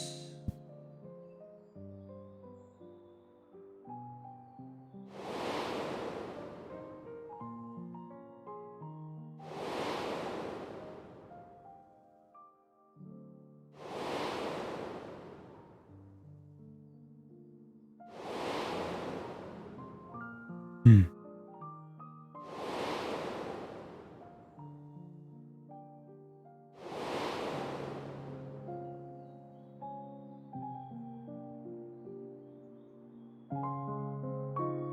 heart and protect them well. They will be your strength and your salvation. The hope thou wilt need come the end. Even cowering behind my curtain, I know the suffering of the powerful. I have watched my siblings driven mad by loss.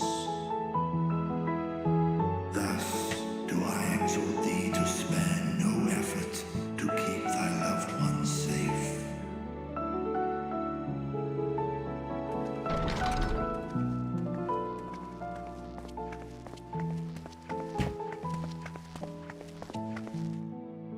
Apologies.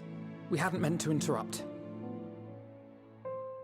It's just that we do have a history of suddenly collapsing, and when you didn't follow us out... Oh. 'Tis I who must apologize. I have detained your champion overlong with idle chatter. Go. At war's end, I pray I welcome thee back into my hall, where together with thy joyful comrades, you may toast your triumph.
Oh, hello.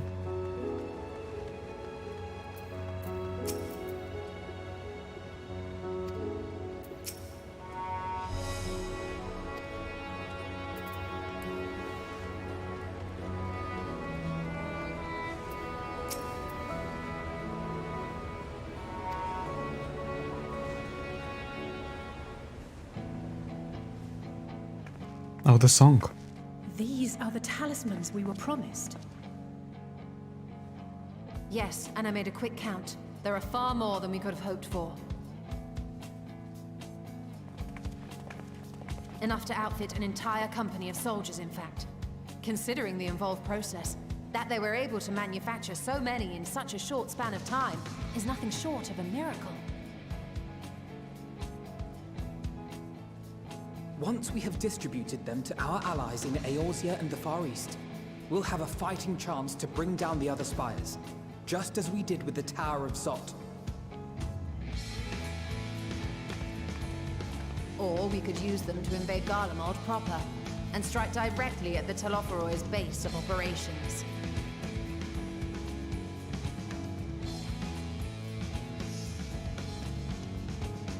Of course, we would need to consult with various Alliance leaders before such a drastic measure could even be contemplated. To which end, I could set out forthwith and present the idea to each of our allies in person. Pray allow me to undertake some few of those journeys. I find myself restless and in need of purposeful duties. I can head eastward. Bosnia and Dalmasca are just a short hop from here. And Doma's shinobi network should come in handy for passing on the word. We shall share the burden then. Meanwhile, I think it best that you and the others take the talismans back to the Baldessian Annex. We must keep them safe and secure until we've decided upon a course of action.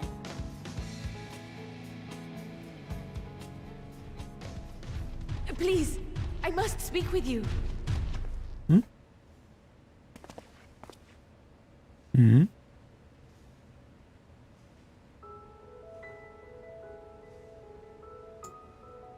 Nidana, you're awake. Yes. When I spoke with the carer at my bedside, she told me that one of the scions, a young woman, had cleansed me of the tower's corruption. It seems I'd been asleep ever since the treatment. But when I awoke and learned you were all still here, I knew I had to come.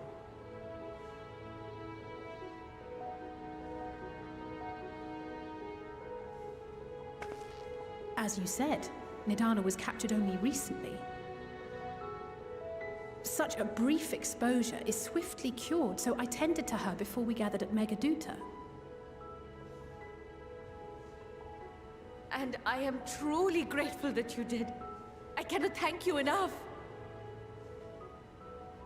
All of you, for everything you've done. Destroying the tower, rescuing our people. You've saved Thavnair from an awful fate.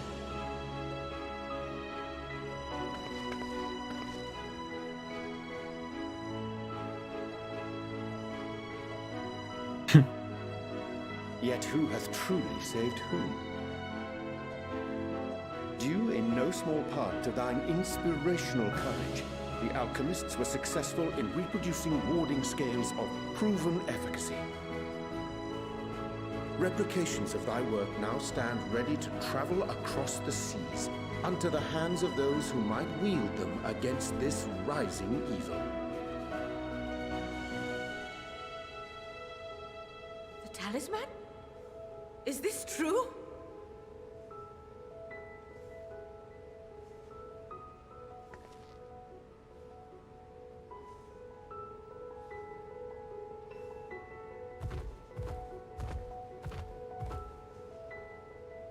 Oh, I was so groggy from sleep. I didn't even think to ask. Oh, our great work sent across the seas. It was worth it. Oh, it was all worth it.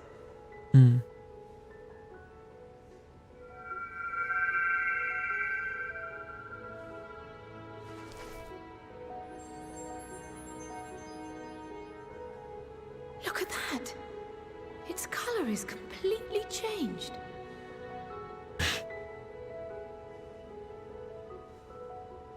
What do you have there?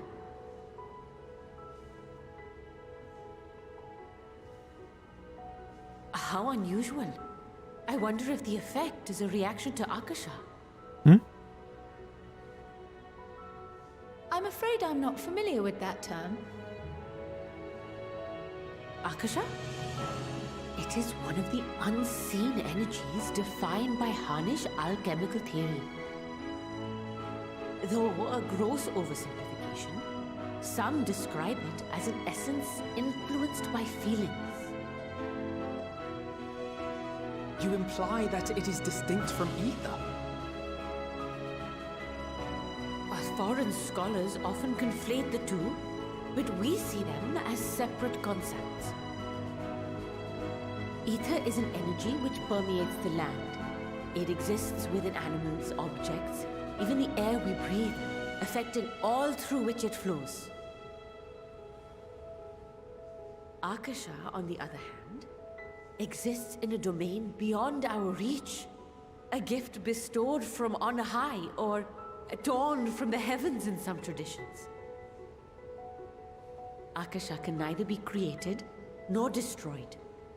It is beyond our power to purposefully alter or manipulate. The only thing observed to influence it is an abundance of, I want to say, spiritual emotion.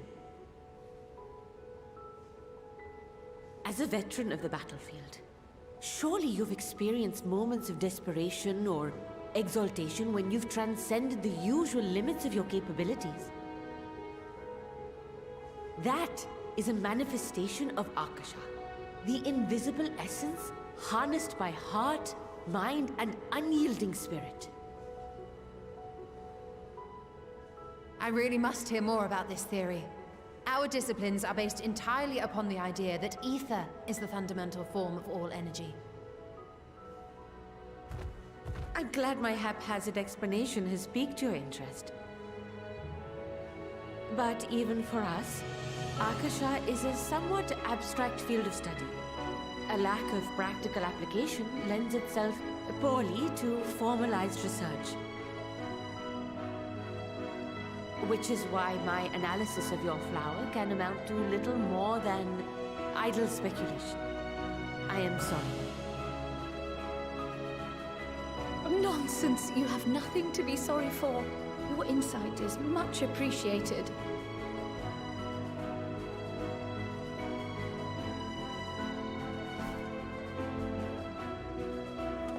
Shall we depart for Charlian then? I will see to it that the talismans arrive at the Annex. And we will be in touch once our talks are concluded. I suggest you rest while you can. From here onward, sleep is bound to be in short supply.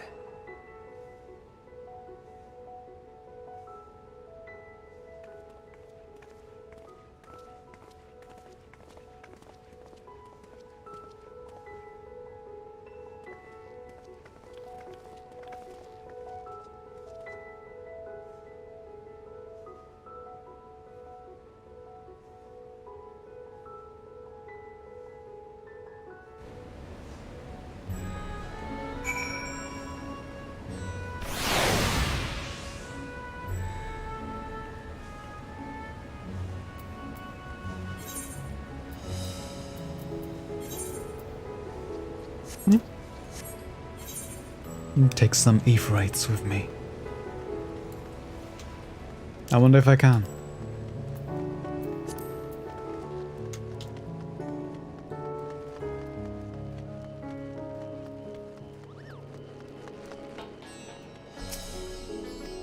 Oh. I'll go take the small one.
All these tracks have been so nice.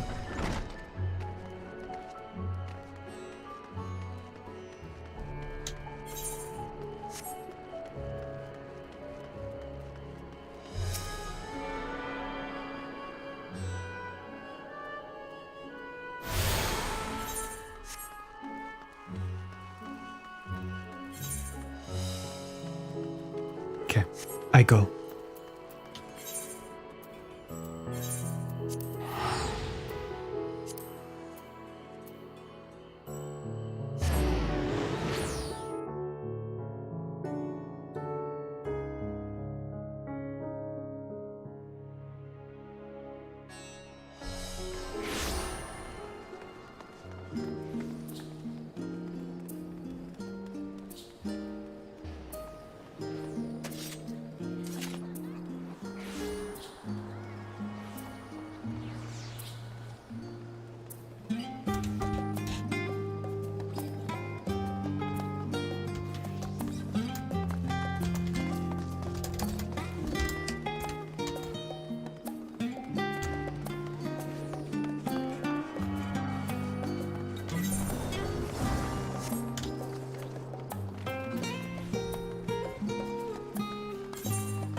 Sure.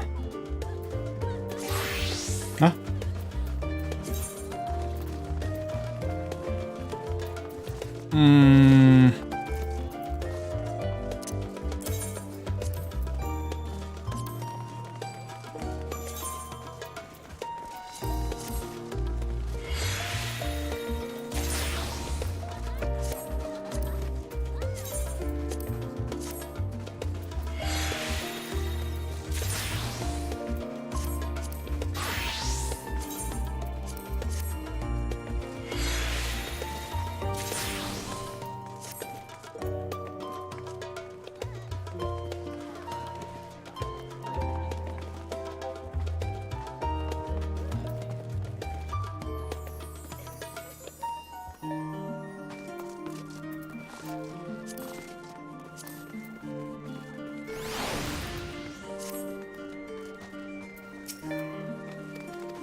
The flower.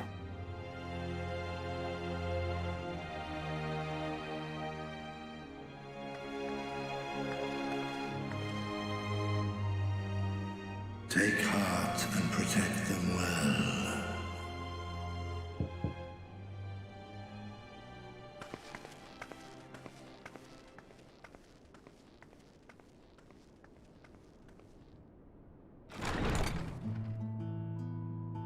Aww. Good, you're here. You haven't eaten yet, have you? We've bought quite a spread if you're interested. Only the finest dining from the last stand.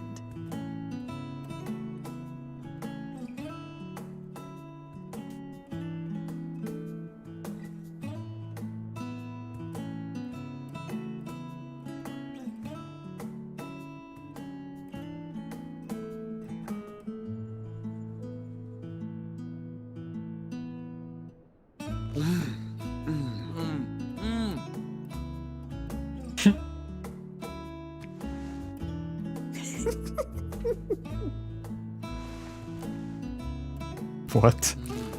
What was that? Lest you wonder, we invited Estinian as well. But he refused with a rather grim-faced, "No, thank you." I suspect Charlian cuisine is not to his liking. Oh, I don't know about that. Perhaps our lone wolf just needed some time apart. What? To perfect his brooding stare?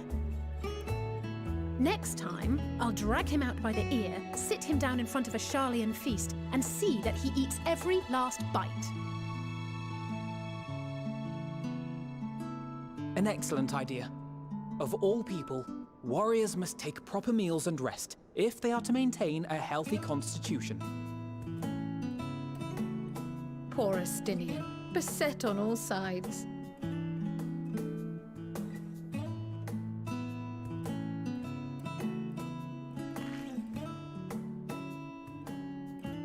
Speaking of one's physical condition, Mistress Cryle, I hear you recently played literal host to Heidelin herself. And what an experience that was. Tiring, yes, but no lasting harm done.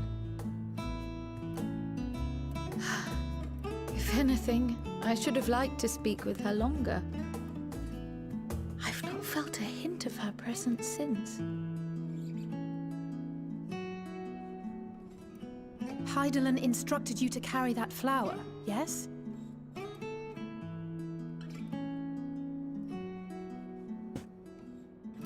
Twill be your guide, test and proof of your conviction.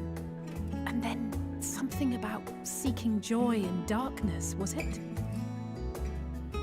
Come to think of it, isn't that what happened with Nidana back in Radzat Han?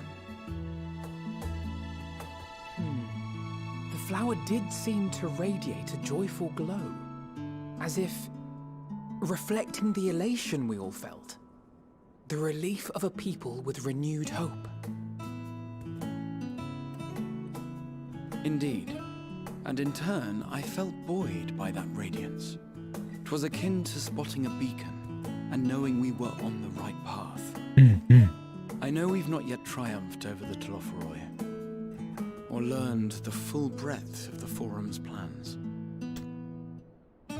But even within the midst of our struggles, we find small moments of joy to sustain us. Rare and hard-won, perhaps, but it is this pursuit of happiness that gives us the strength to carry on day after day.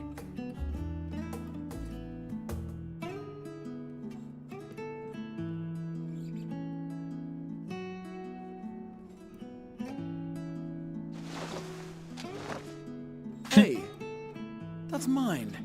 To the swift the spoils. Though I recall that levitation spell of yours was quick enough. Only barely. And even at my best, I'm still too slow to wield it effectively in battle. Mayhap I simply require more practice with this new magic. You unearthed it from the depths of Numenon, I presume? Aye, and from a veritable mountain of arcane tomes at that. 'Twas necessary to facilitate my solitary explorations. Or, to put it simply, you used it to sneak around the Forbidden Archives. Yes, well, after a fashion.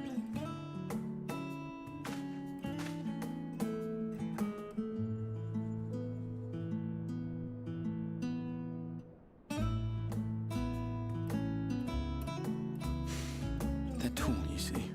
The shelves, they're too tall for me. And I could hardly move the library's platforms without attracting attention now, could I? Oh.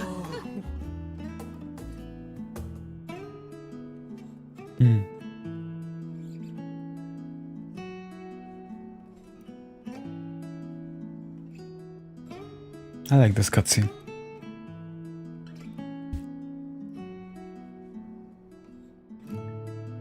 It's a bit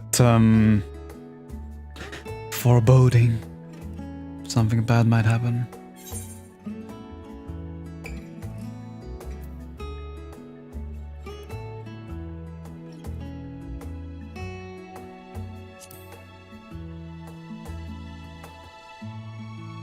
One last cup of tea, then. Dickon said this brew helps relax the mind before bed. And gave us some leaves for free.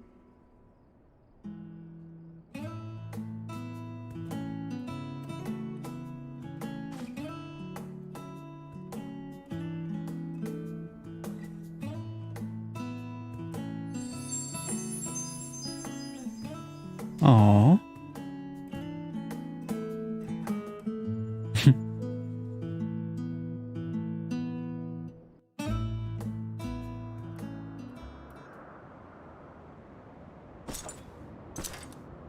Oh, hello.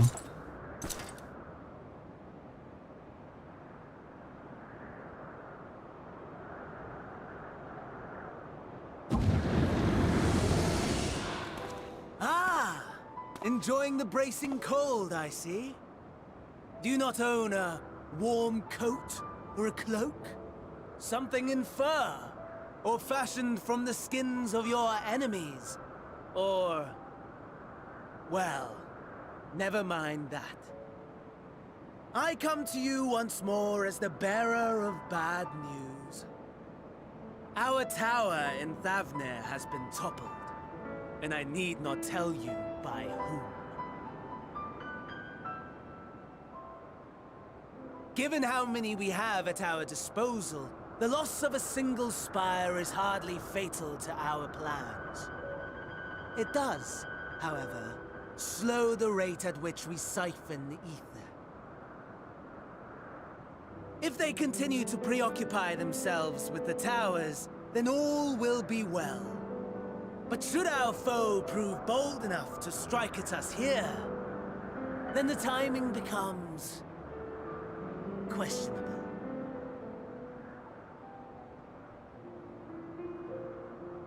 Our foe is bold enough. Of that, I can assure you.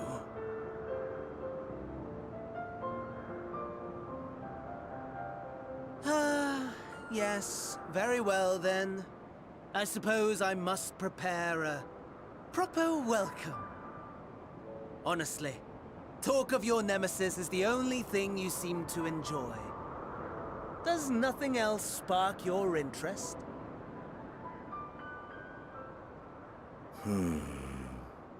No.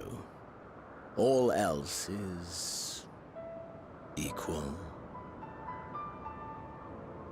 Equally tedious. Equally disappointing. The world is a tepid bog into which we sink, too weak to thrash as the mud clings to our eyes and fills our throats till we blissfully choke. But then came the light, blinding and pure and hot, so very hot, enough to set my soul aflame. I basked in the afterglow until the void yawned once more, and then I knew the muck would never claim me again. There was naught for me ahead, so I drew the curtain on all that had come before.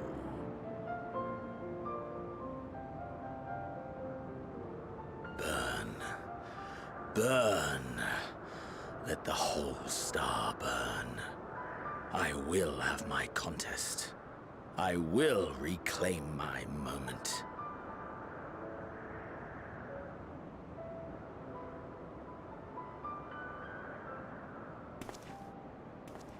How wonderful that the emptiness of death has not dissuaded you from committing your life to its pursuit once more. I don't know whether to envy you or pity you.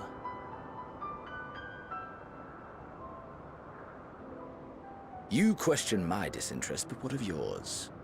Despite your noisome antics, I sense you take little pleasure in this endeavor. Mercy, my lord. Such pointed barbs from one who barely acknowledges my existence. Nevertheless, you are mistaken. For I do find this part somewhat enjoyable. You see, when I was mortal, I would always have the same dream. It was a fragmented thing, disjointed, all the faces incomplete. The setting too was unknown to me, so I thought it simply a fantasy of my sleeping mind. Until one day, I realized it was showing me the truth. Much as your dream of the final days enlightened you.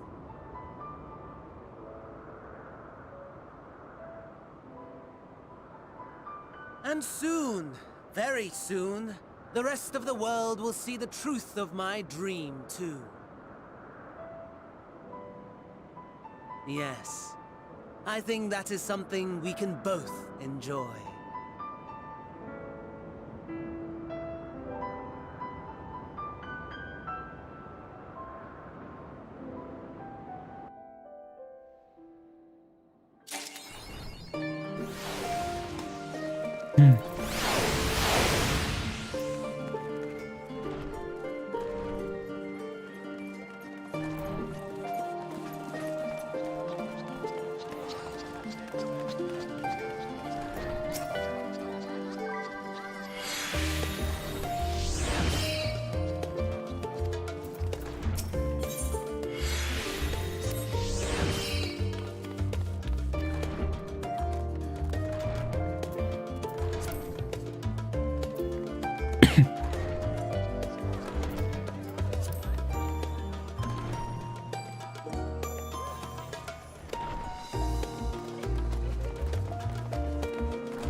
Phenomenon. Hey, that was way too quick.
BRB.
Yo.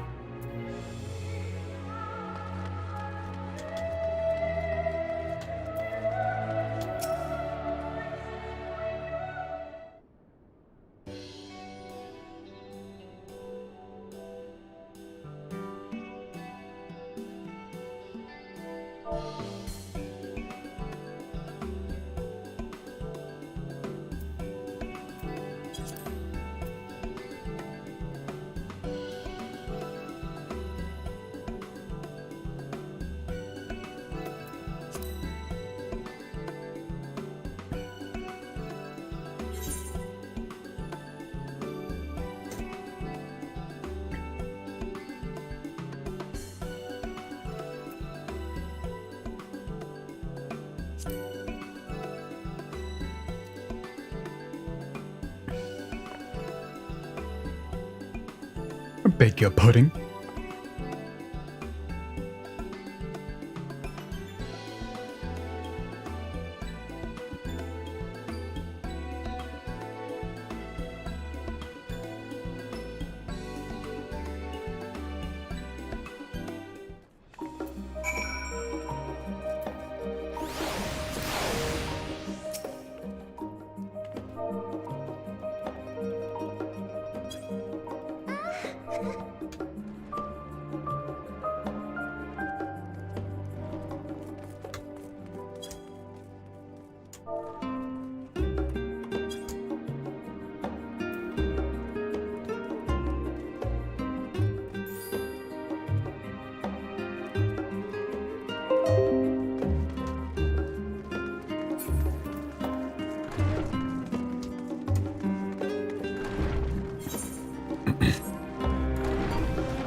I pray we have not caught you at an inopportune moment. We wanted to offer our thanks for your kind words in the forum.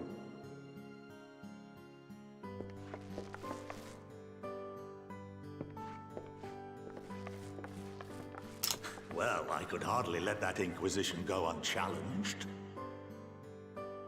I've always believed that curiosity should be nurtured, not stifled. Thankfully, a majority of my colleagues agreed. A slender majority, aye, but a majority nonetheless. Had the vote not gone our way, we would be having a very different conversation, if any at all. Though I'd like to think you would have not given up on our cause. I'm told you paid a visit to the Annex afterwards. Yes, that's right. I was hoping to speak with the grandchildren of my dearly departed friends Galuf and Louisoix in a less dour setting. But it seems I just missed you.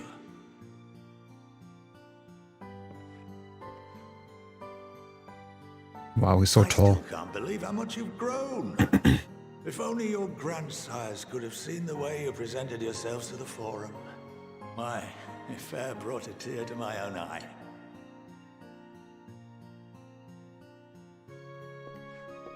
You must have the patience of a saint, putting up with this lot and their antics. Never mind Matoya's prize student.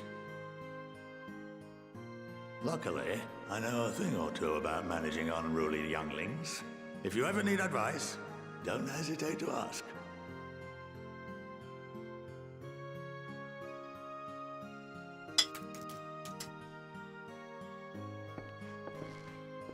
If I may, There is a rather more pressing matter we wish to discuss. What can you tell us of this duty that the Forum must fulfill? Nothing, I'm afraid. Like all humble servants of the Forum, I am sworn to secrecy.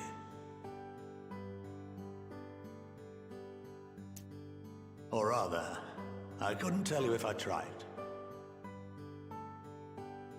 Our duty is of the gravest importance. Furthermore, if the particulars were made public, it would incite widespread panic.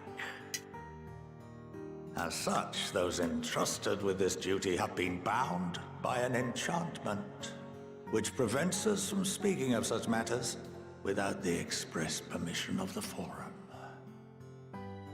How is that even possible?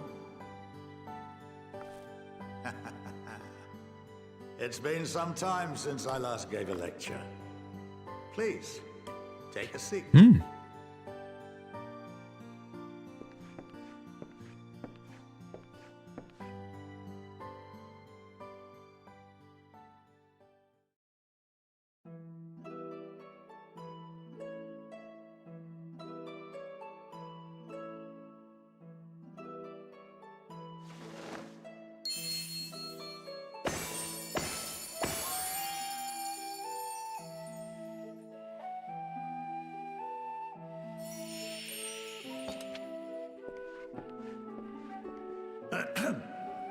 We shall begin by reviewing the fundamentals of etherology.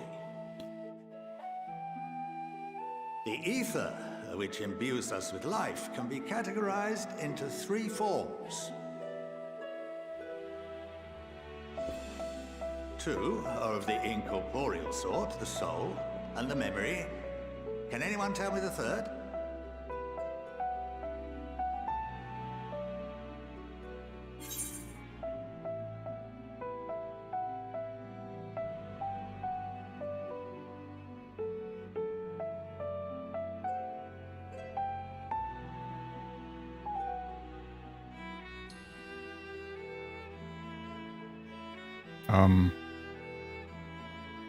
Corporeal?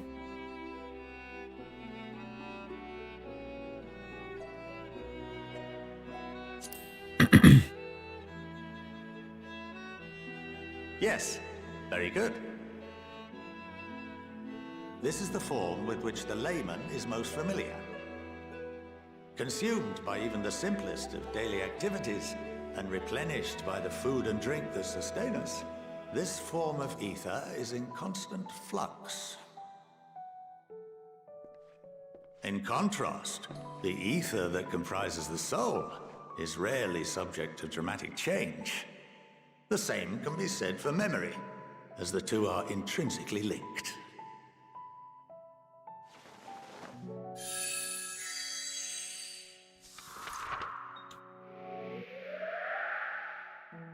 Picture the soul as paper, and memories as words written upon it. Now, what would happen if that paper was doused with ink?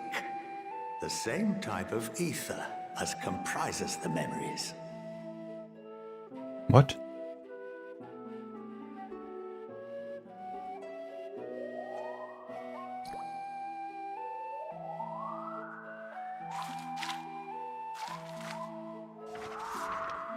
Oh, okay. It would blot out everything that was written. Precisely. We would be unable to recall the memories, and any activities that depend upon them would be hindered as well. In fact, this exact phenomenon was observed on a vast scale not so long ago. And what might that have been?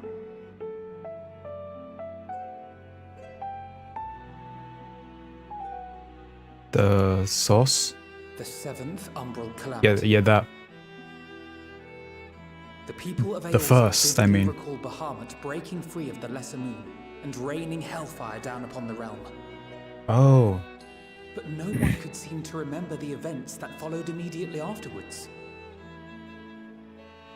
Indeed. To this day, we have yet to determine whether it was an unintended consequence or a deliberate act.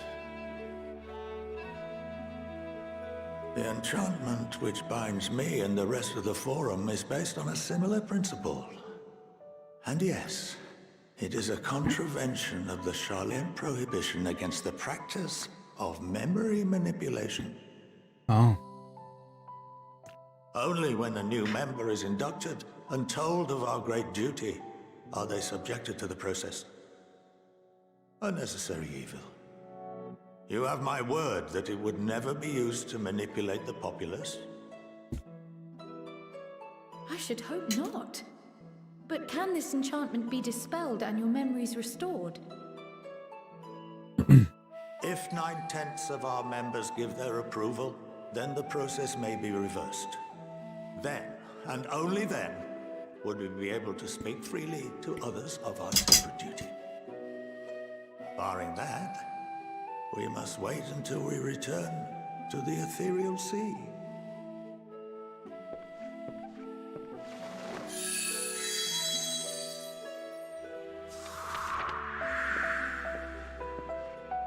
For there we will be purified, the blots upon our souls washed clean.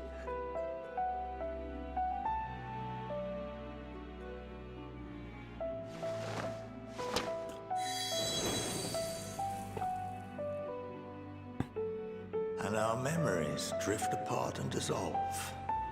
Oh. Rather defeating the purpose, I suppose.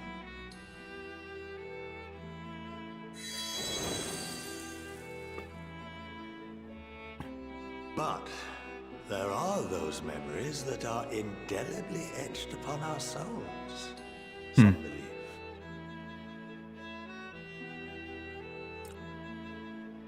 What happens after that?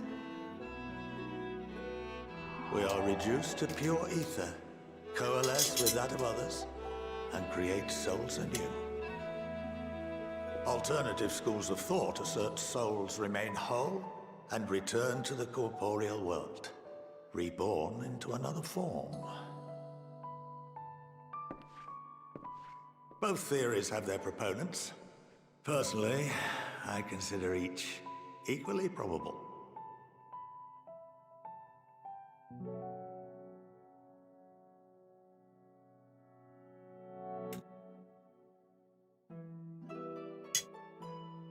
Well, I think that's enough education for today, now that I've given you some food for thought. Or rather, an entire banquet.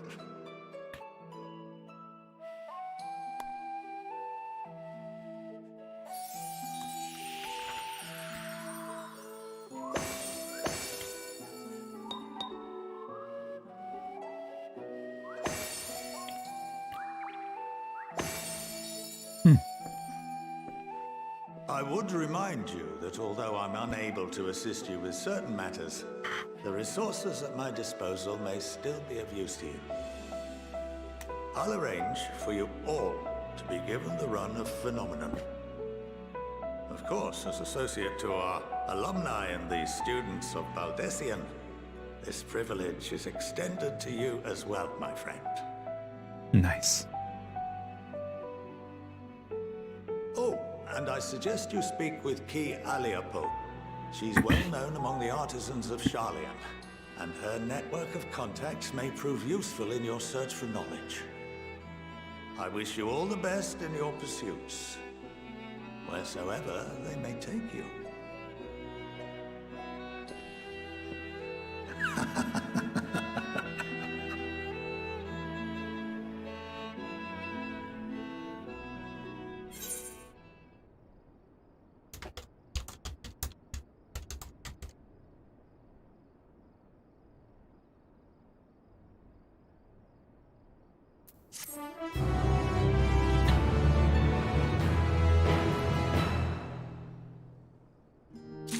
The run of phenomenon.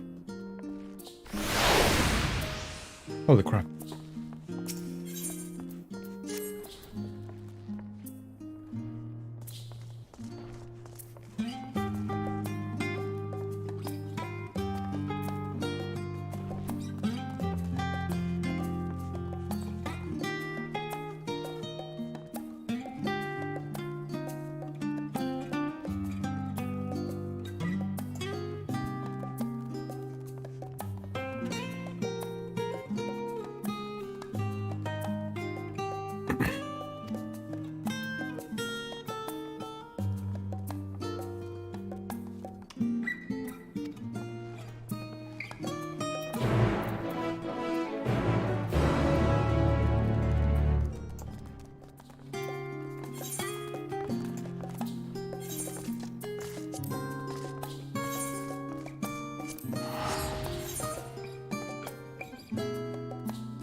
To Limsa Lominsa.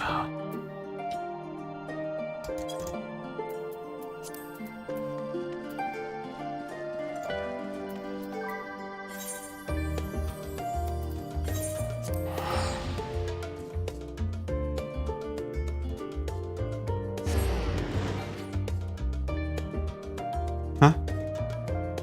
What?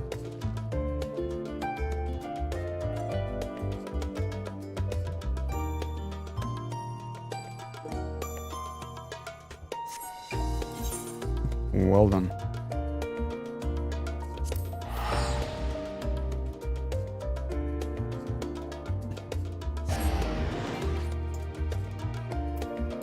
Okay, so let's try boom.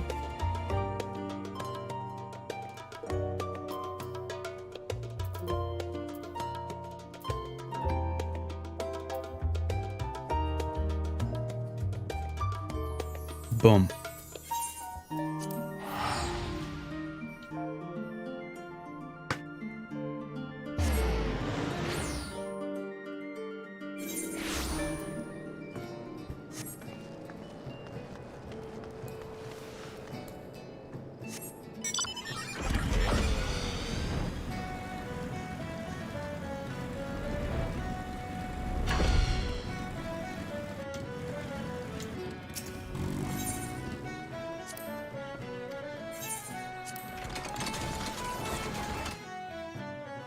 Too easy.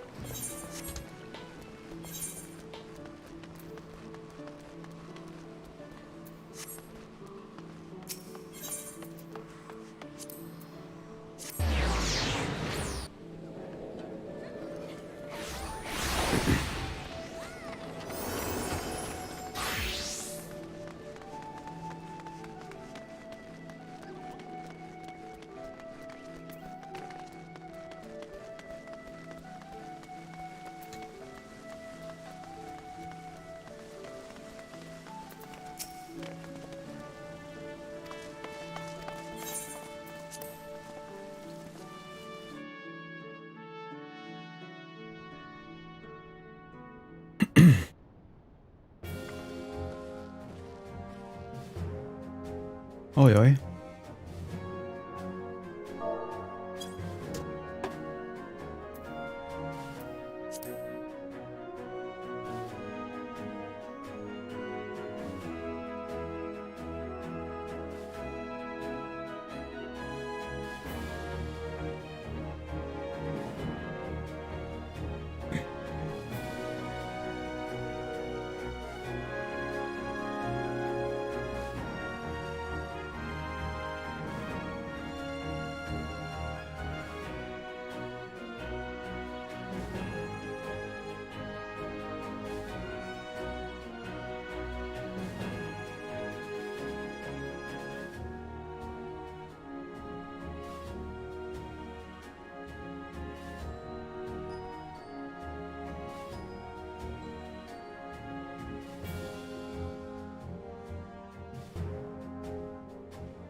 That was a lot of text.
Oh. Alright, let's see how it looks.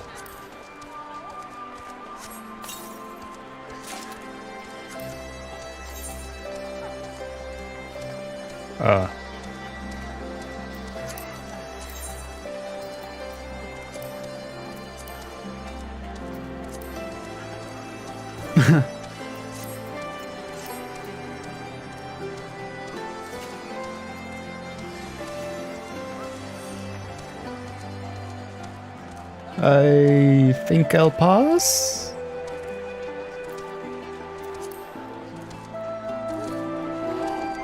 Can I sell it? Let me sell it.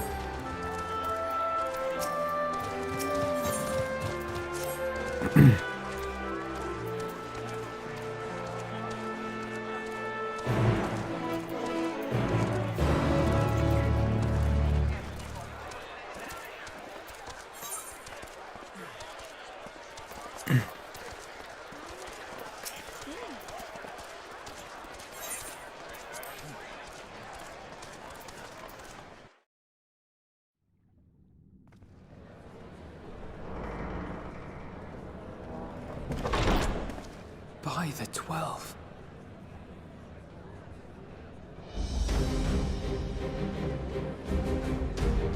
Damn.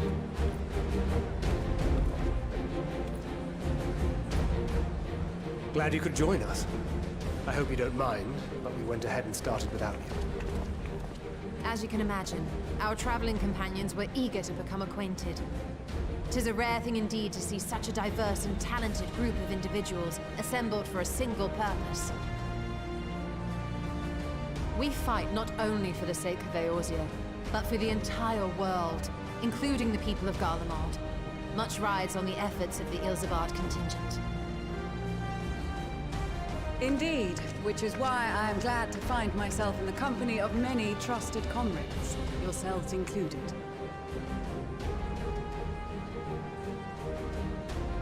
Lucia! I have come at the behest of Lord Emmerich, who has honored me with the role of Ishgard's representative. And for the good of all nations, not least my former homeland, I am determined to see this mission through to its end. We have a hard road ahead of us, but walk it we shall, together.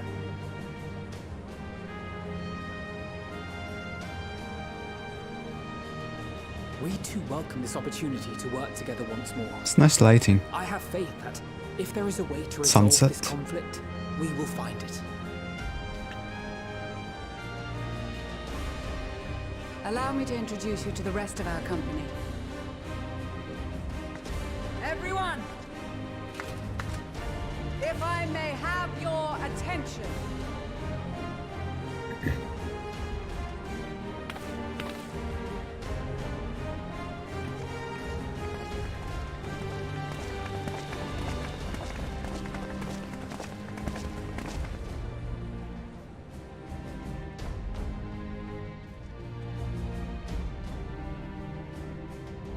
Might I ask you to speak first?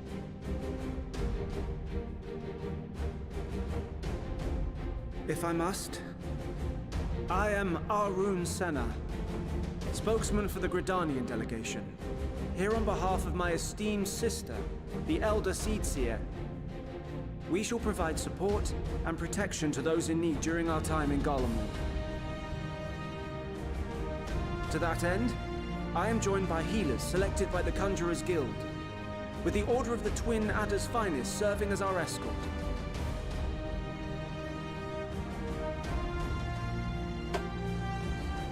Of course, with an experienced white mage such as yourself accompanying us as well, those requiring more involved treatment will be in safe hands. Raya O sends her regards, by the way. Who was he talking to? Suppose I'd better say my piece. Who? Wait, I know you. The name's Sicard, in case you've forgotten. Truth be told, I'd rather you had forgotten. Anyway, the Admiral asked Captain Hilfear to send his best, and for whatever reason, he picked me.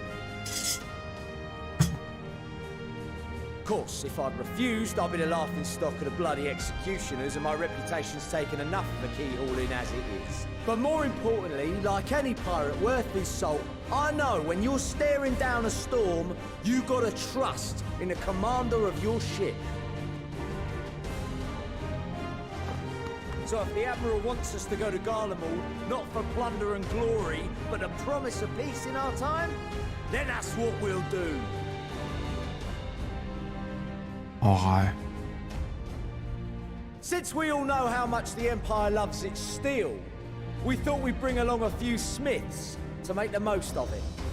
Give them a pile of scrap and they'll cobble together anything you fancy. Of course, just like the Gridanians, we got fighters of our own. We might have come with a more constructive purpose in mind, but we're more than capable of cracking skulls, believe you me. Well, you're certainly raring to go. And again, so are we. The most dependable warriors of Uldar and Alamigo have assembled at the Sultana and General Aldin's behest.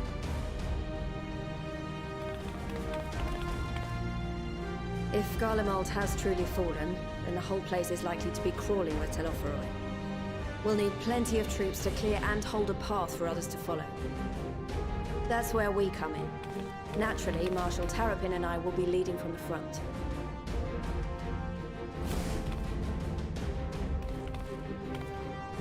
It's been some time since I last saw you in your element on the battlefield. From what I've heard, you've become pretty fearsome yourself. Master Matoya, the Avatar of Destruction.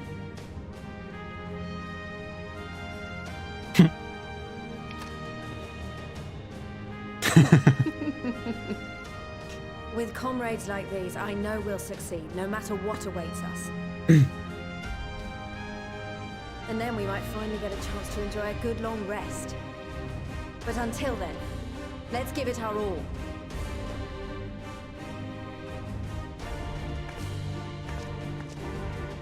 As for Ishgard, we Temple Knights have come in force to uphold our nation's commitment to the peace and welfare of our allies. Bitter cold of Garlemald is a formidable enemy in of itself. Our experience fighting in ice and snow will prove invaluable in the days ahead. Accordingly, I have been designated commander of the Ilzabard contingent. I will do all in my power to provide you with the leadership and guidance you require. The four high houses, House Hylinart foremost among them, have arranged for a host of machinists to join us on our mission. Their knowledge of Imperial Magitech is sure to be a great boon. They will address any problems of a technical nature, together with the smiths of Limpsa Lomitsa. There is another awaiting introduction. Hmm? Oh. Lord Emanolain? Ah, yes. Emanolain de Faucton, at your service. Though, lest there be any misunderstanding, I should stress that I've not become a fearsome warrior while you were away. Rather, far from it, actually. My brother, in his infinite wisdom, decided this would be an excellent chance to make something of myself. Oh, and fight for world peace and all that. Oh, okay. But, should the opportunity arise for a spot of Bruh. ballroom dancing, I will be your twinkle-toed gentleman of light.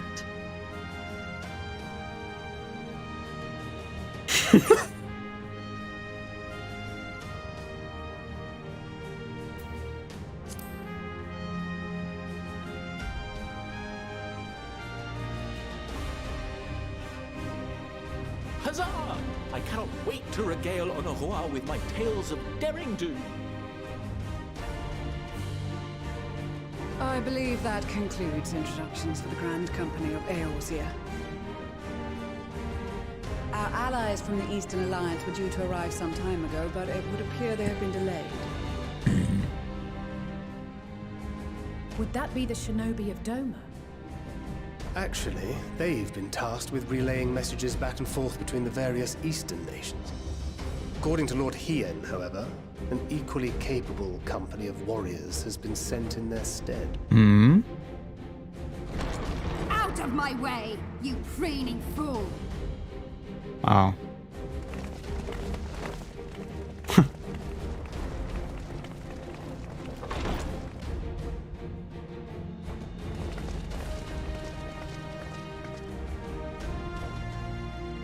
Forgive us for coming late.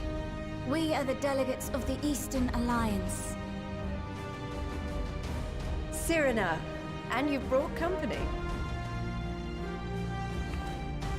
For battle and blood we come, as the steppe is sorely lacking in both. No towers befoul our lands, so we marched on those of Doma, only to find them beyond our reach. But now our thirst for slaughter will be slaked. No quarter to the enemy! Sadu Hatun, no. We go to make peace with the Iron Men, not war. Warriors of the Steppe, we've heard many tales of your bravery. We welcome you as allies. And these other ones you have brought are... Members of the Dalmascan resistance group, Lente's Tears.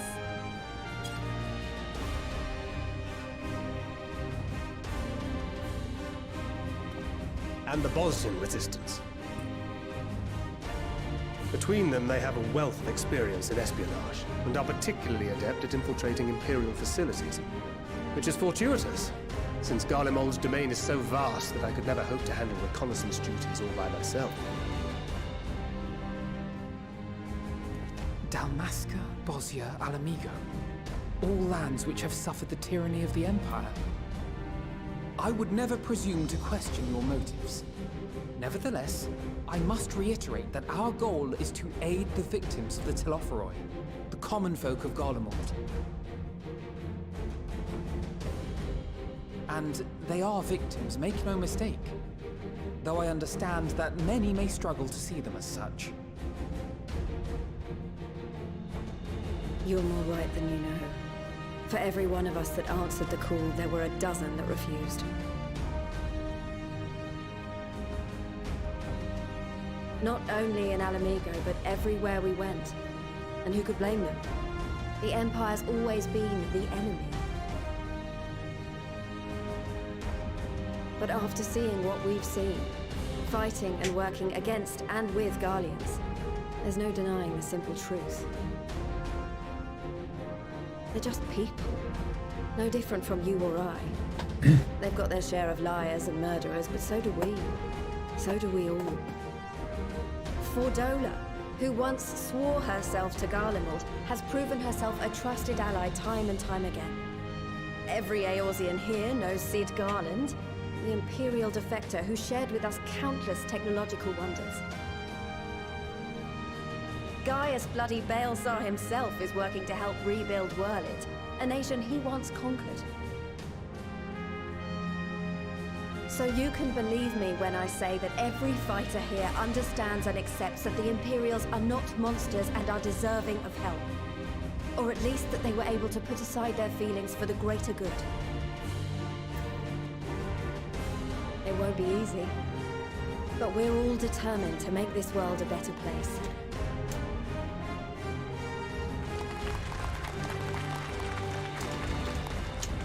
What lingering concerns I may have had were clearly unwarranted. I agree with everything you said wholeheartedly.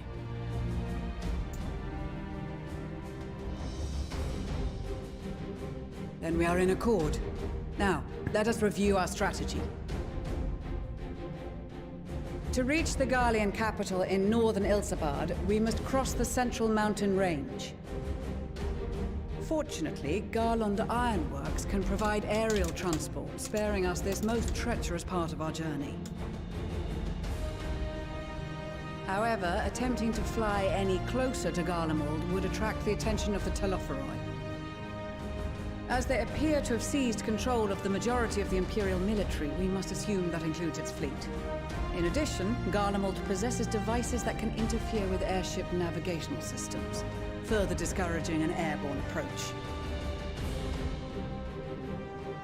Given the circumstances, the closest we dare deploy our contingent is an area between the range and the capital, the Magna Glaciers. From there, we must travel the rest of the way on foot. We will also need to bring the airships with us to ensure we can withdraw with haste. Although much of the terrain will be blanketed in snow, we should be able to make use of local roads and shipping facilities. The vast ice field will afford us an unobstructed view of the surrounding area. On the other hand, it will also allow others to easily spot us, so it is imperative that we only make camp in positions where we can easily defend ourselves. And the airships, which must be kept safe at all costs.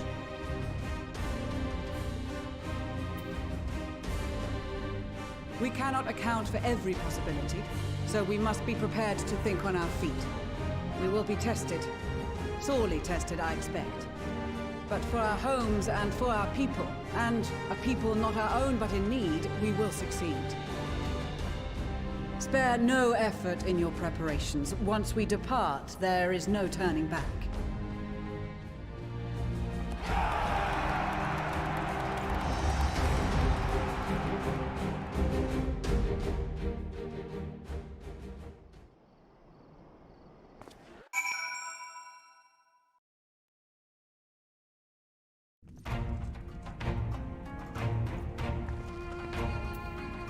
Jeez, that's a lot of people.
Who?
Hmm.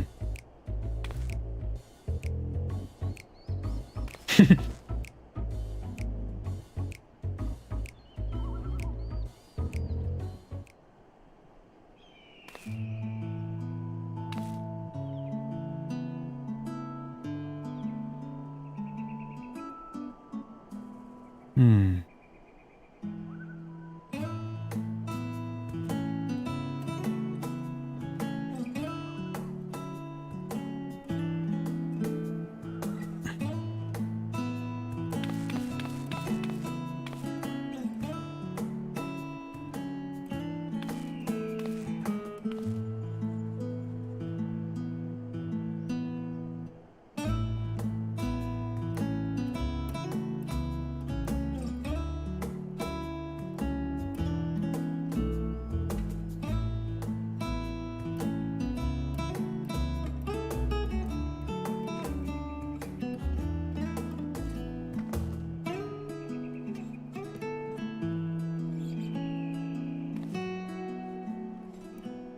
Winter clothes?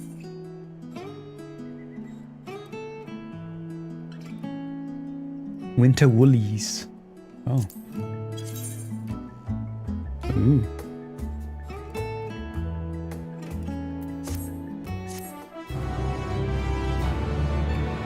Wasn't I full inventory?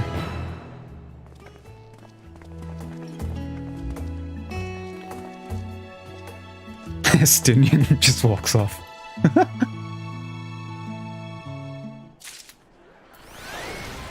Oh. Okay.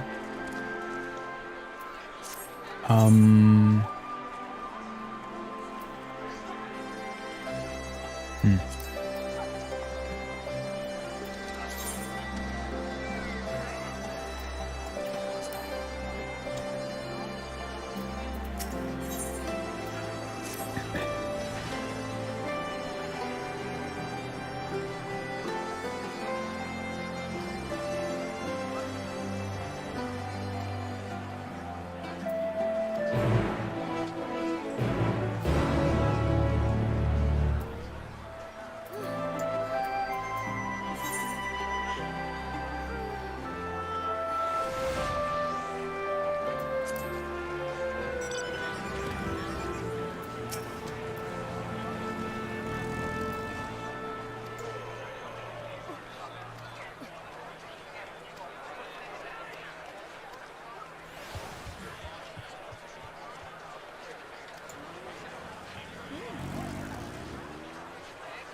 Oh, big fight. One sec. Should probably make space before it makes me do the whole thing again. This. And I guess this.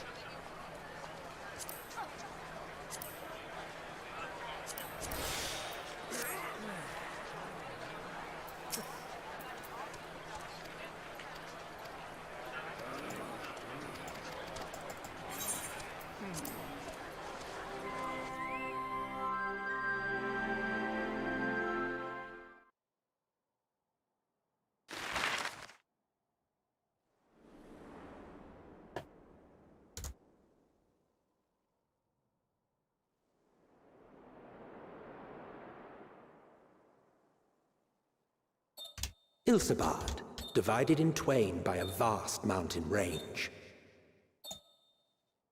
Those who would traverse its jagged peaks face peril at every step. But why go by foot when one can simply fly? Fly.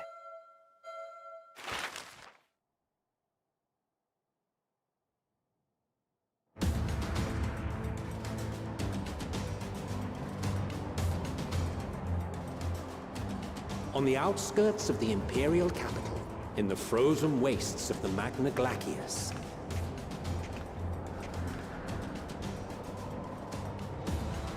the winds howl in icy protest, as if to warn against further trespass.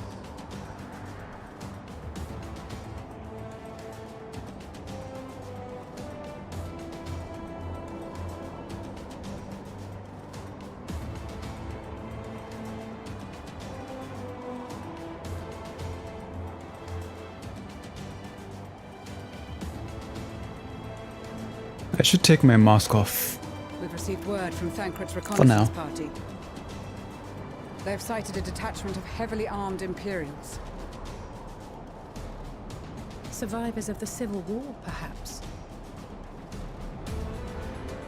Perhaps, but there is more to it than that.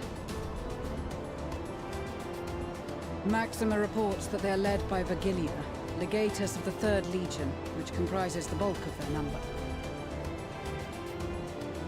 However, they are also joined by several members of the 1st. Oh, it's her again. From what I recall, the 3rd Legion fought for Nerva in the War of Succession following Varus' death. The 1st, on the other hand, were under the direct command of the Emperor and rejected Nerva's claim to the throne. These legions were enemies. Indeed. In fact, our sources claim that it was a conflict between them that sparked the Civil War. Yet now, these former foes cooperate to defend a ruined Garlemald from invasion. Then it is all but certain they have been tempered. So, what's the plan? If me and my crew is out reaving, we charge straight in, no messing about. But that ain't what we're here for. Quite right. Soldiers or no, they are people of Garlemald, the very ones we have come to aid. Direct confrontation is unavoidable. Nevertheless, we must make every effort to limit casualties on both sides. Rather than kill them, I would remove them from the field. How so? Savage beatings, disarmament, and imprisonment? Not impossible, but easier said than done in the heat of battle.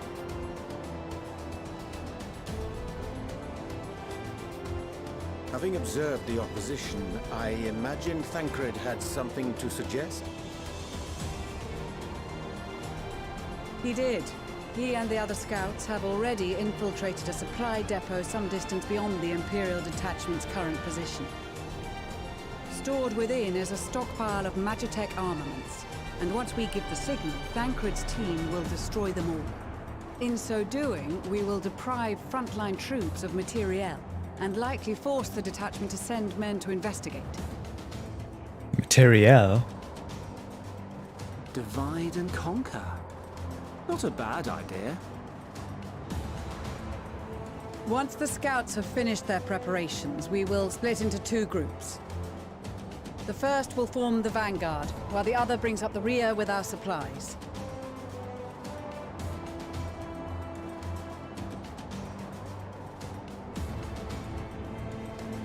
As for the Scions, I ask that you lend your assistance where you deem it needed most. I would prefer, however, that you accompany the rearguard and be prepared to join the van at a moment's notice. Kept in reserve as our trump card, so to speak.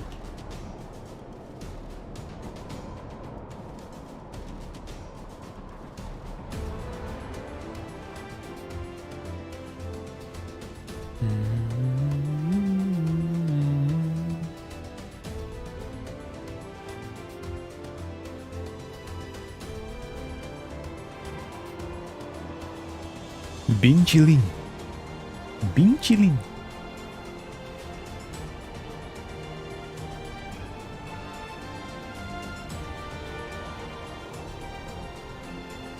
That's a nice top.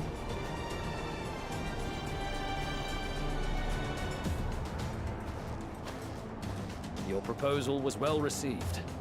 More specifically, they asked that we destroy the Imperial's toys in as spectacular a fashion as possible. Miss Stoller always did have a flair for little matter. She's not an easy woman to please, but I shall do my best to satisfy her thirst for fireworks. All right. Once more for my peace of mind. Our first objective will be to rig the enemy's Magitech with explosives. After we've withdrawn to a safe distance, we'll detonate them remotely. Our second will be to issue a deactivation command to the automated units via the control terminal. If our calculations are correct, this signal should reach those deployed on the front line, giving our friends a much-needed upper hand. The blizzard will help us stay hidden, so let's aim to get in and out before it passes. Trust in the plan, and we should all live to see tomorrow.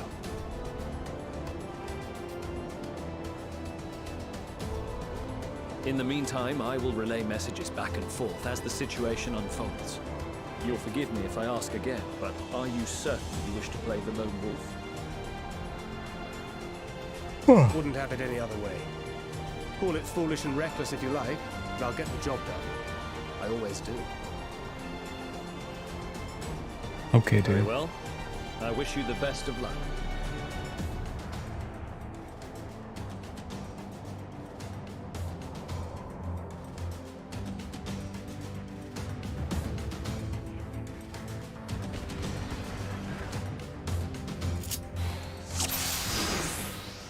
Oh.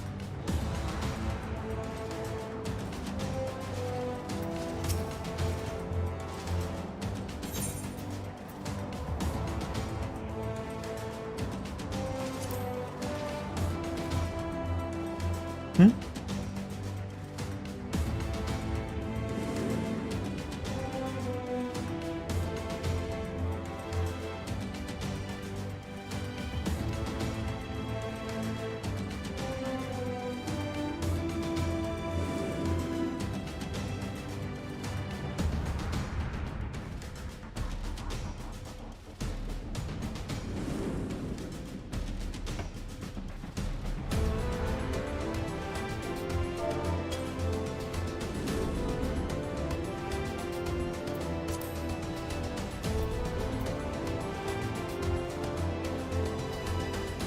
Okay.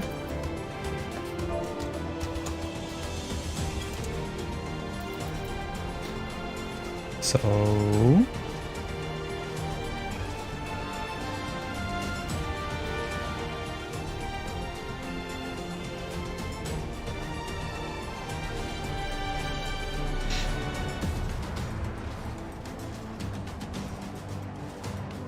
use on humans.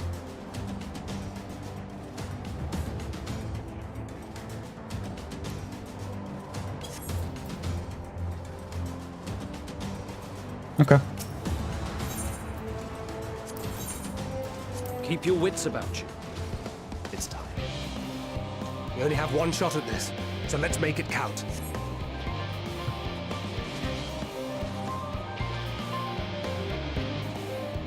Okay.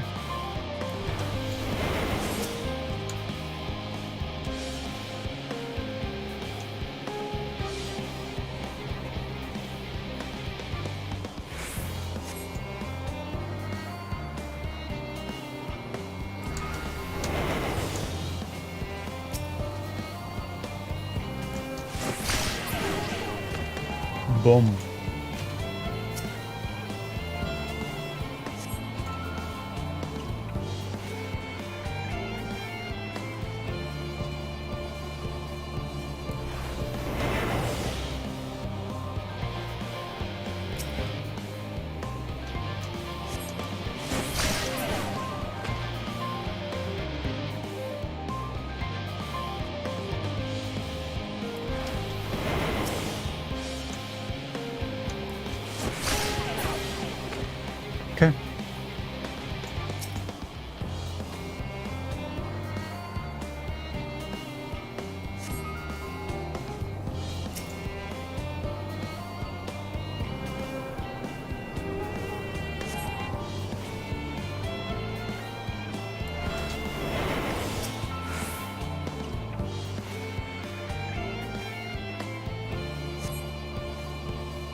Go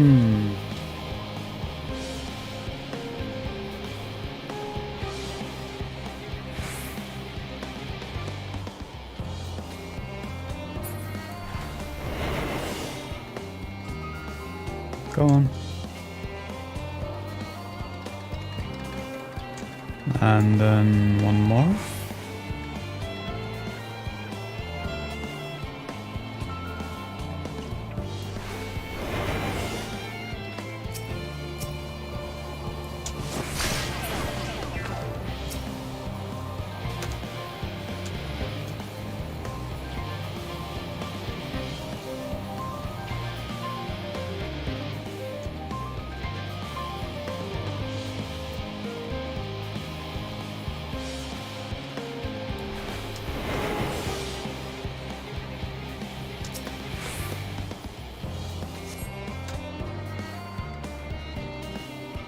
Woof woof.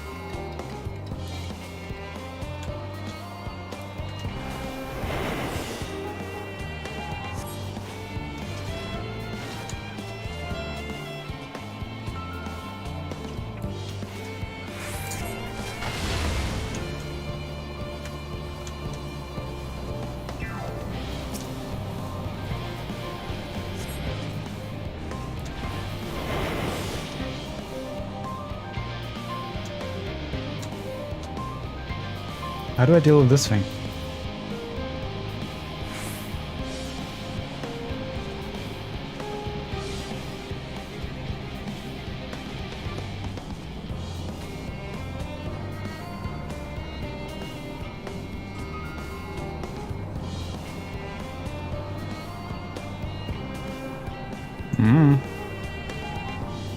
Can I just fight it?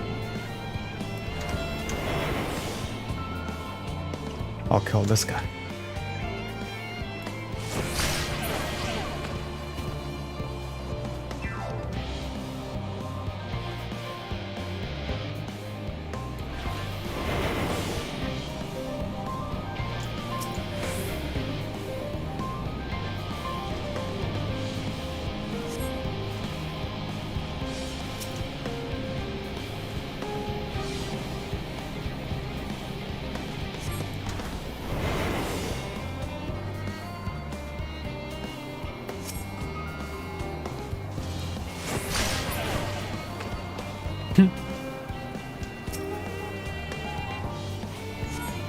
This is Tancred.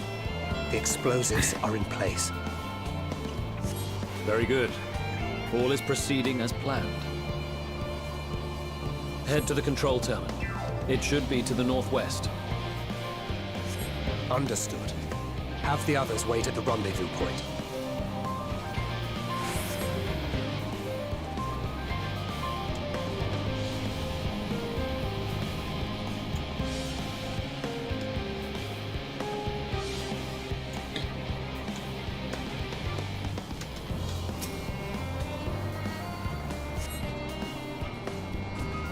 Go, go, go, go.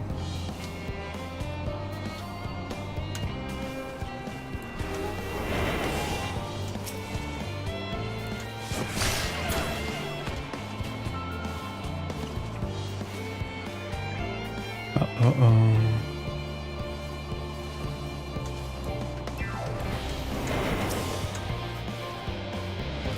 Ba-boom.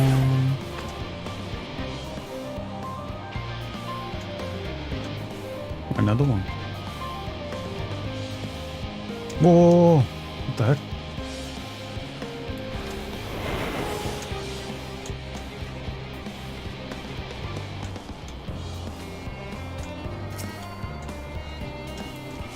Ba-bum.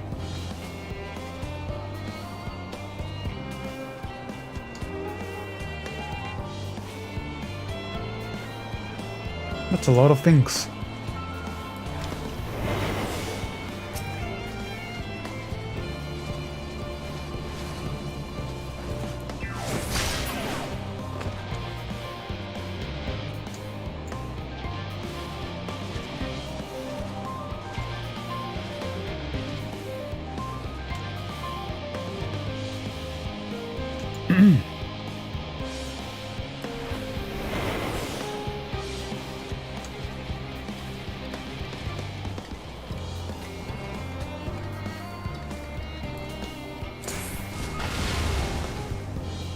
Nice.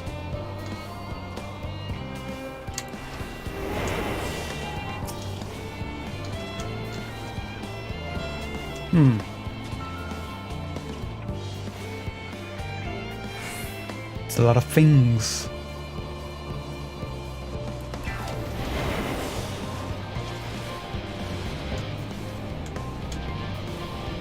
There we go. Oh, he's looking.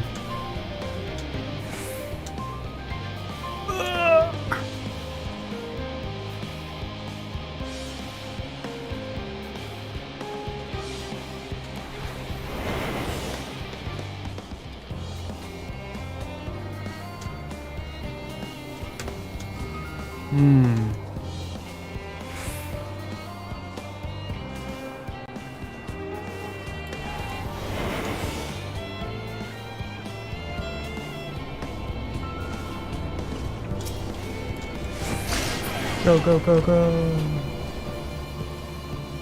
Whew.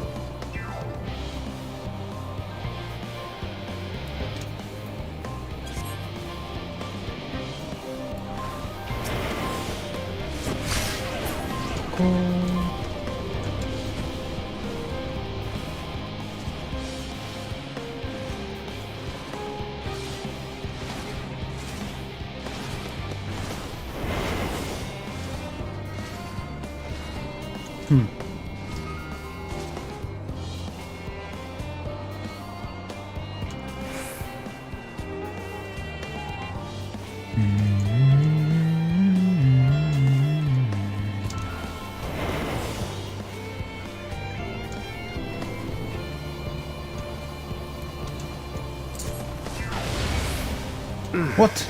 Must be losing my touch.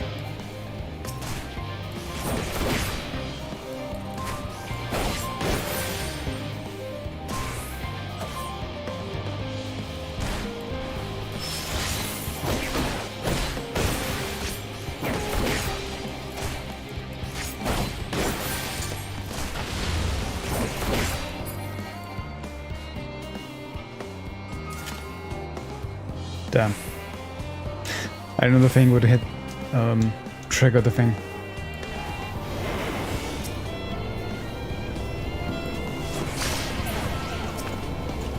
Oh well.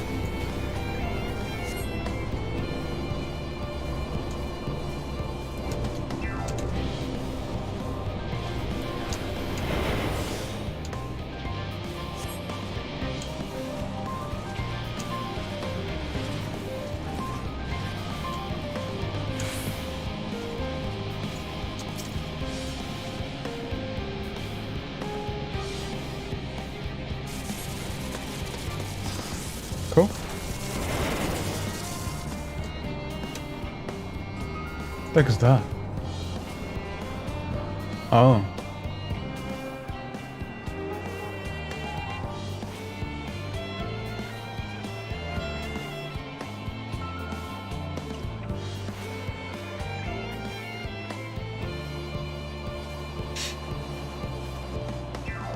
You are returned, and none the worse for wear, to my considerable relief. What news from our comrades? They stand at the ready. Excellent. Excellent. Then let the fireworks begin.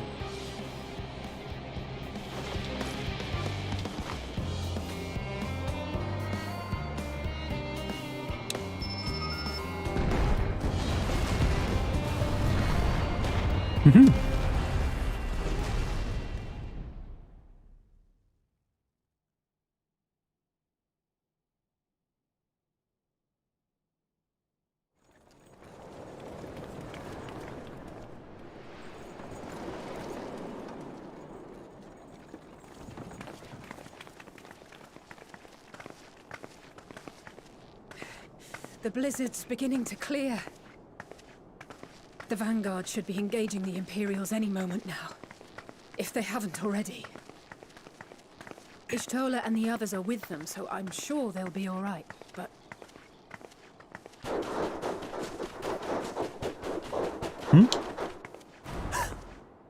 Wait!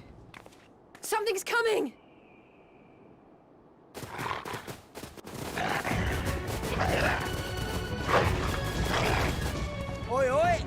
Looks like we ain't the only ones who sent out scouts. Keep them away from the carriages! We lose those, and we're as good as dead!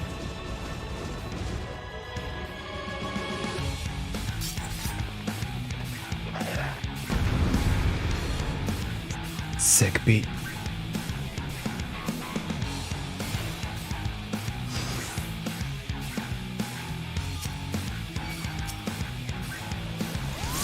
Fighters!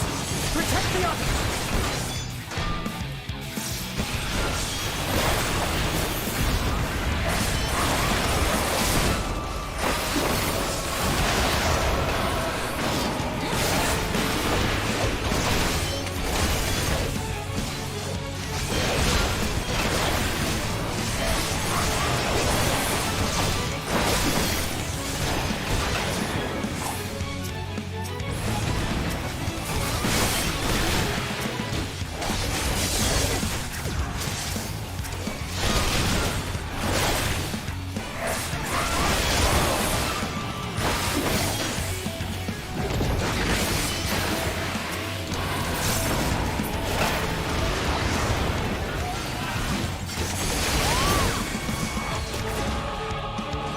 Brief respite, but stay alert. Keep the carriages safe.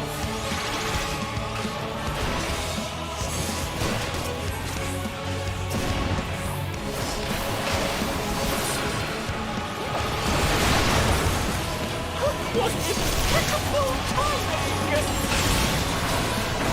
Fear not, friends! The savior of Ishgard is here!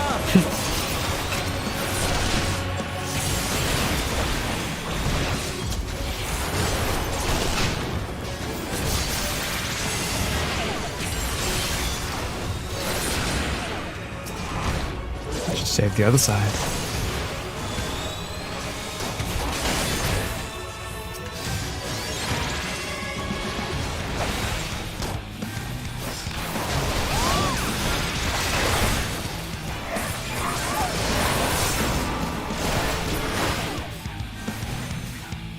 A fine display, but the other carriages are still in danger. Shh. Go on ahead. We'll hold the line.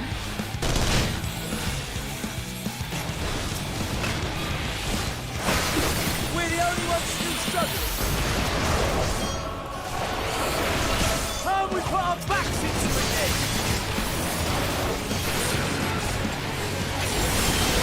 I've been itching for a kiss.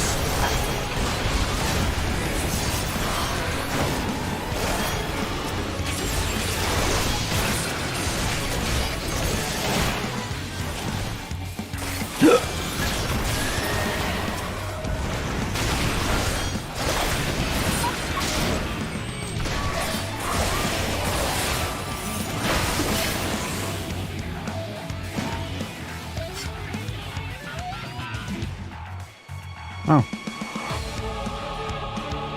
Was good.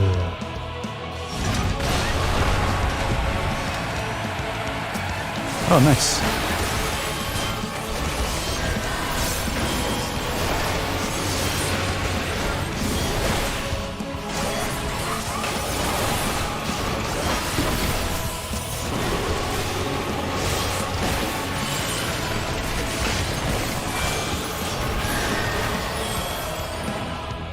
You lot all right back there?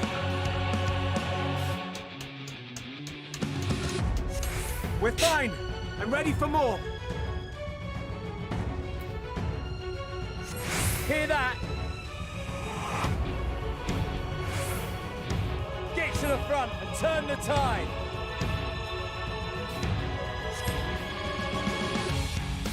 Let's go.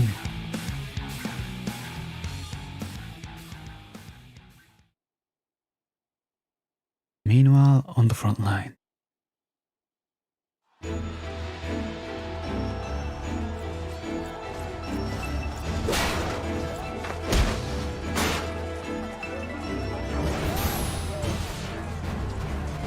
Steps of Faith.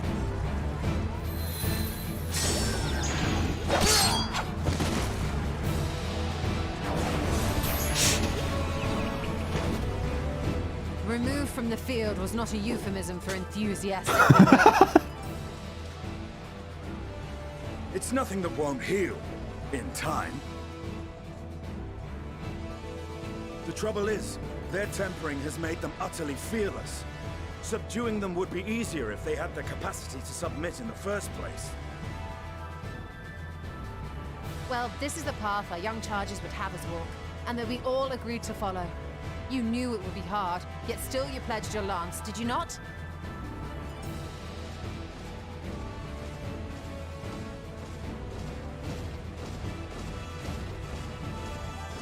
That I did.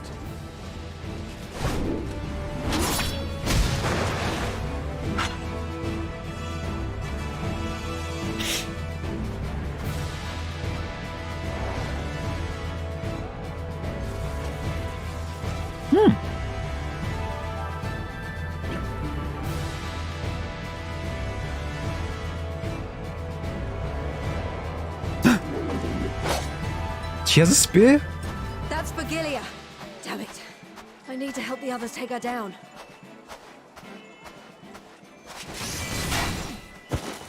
There's no end to them!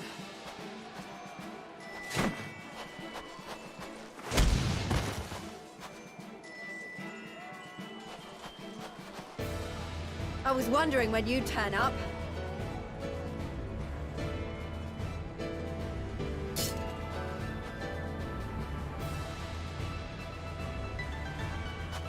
There's no stopping us now. Come on, let's show them what we're made of. Let's go.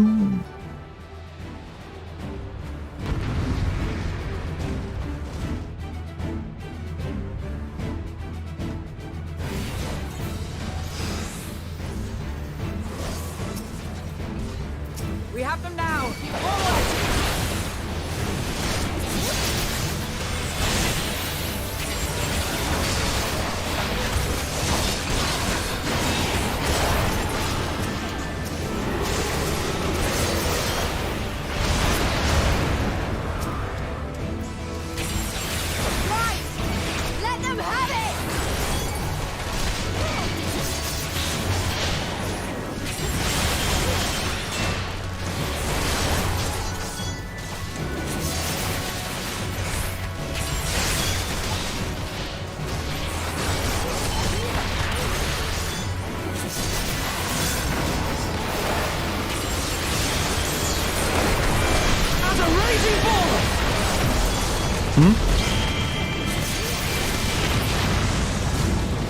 What the heck?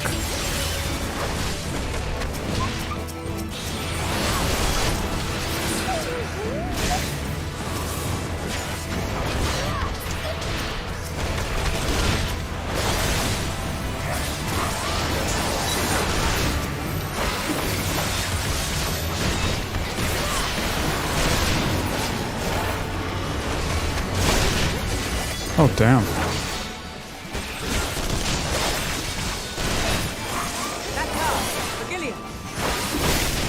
Wasn't her name Lucia?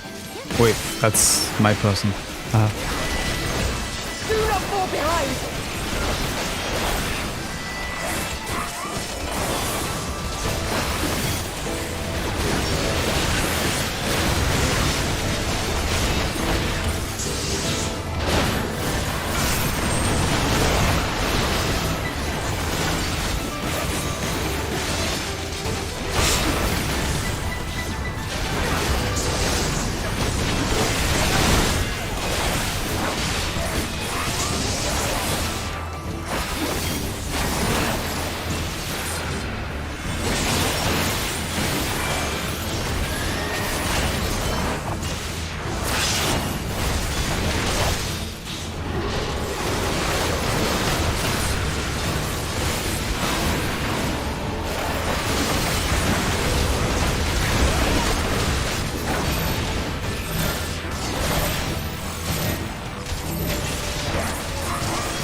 What the?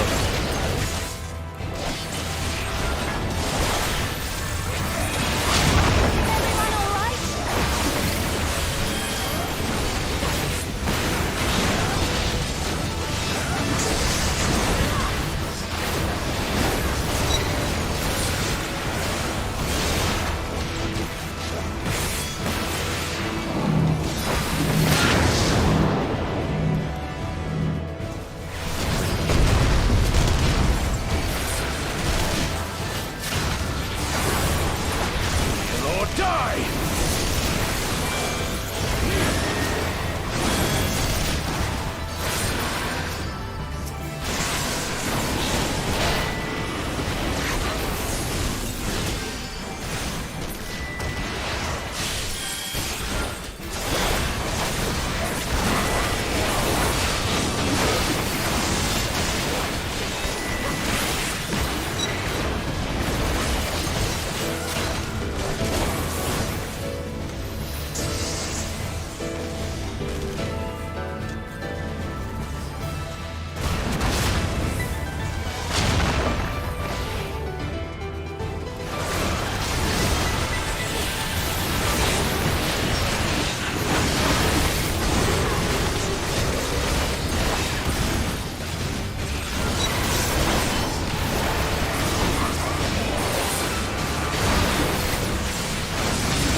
Before the sun!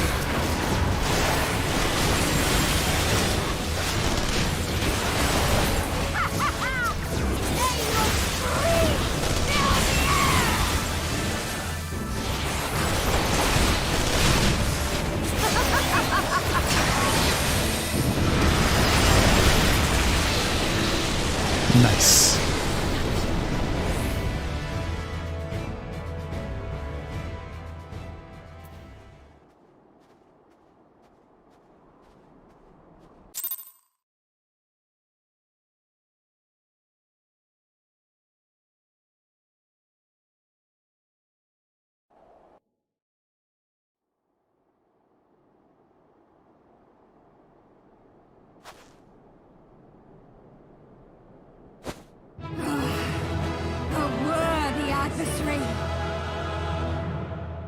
Rest! Recover! Reclaim yourself! Then we will fight again! To the death! Sadu Hatun!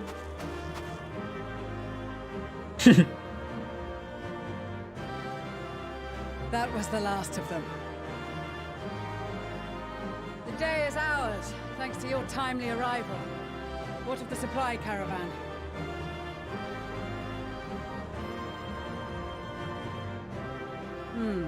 Outmaneuvered, but not outmatched. Good. Let us take the Imperials into custody and rejoin our comrades. And soon we shall arrive at the capital.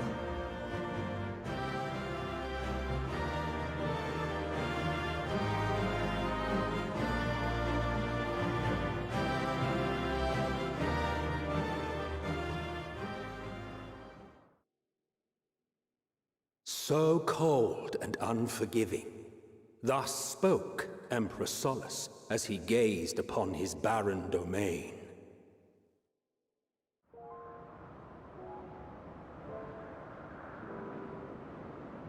"800 years it had been since the Garleans first set foot here.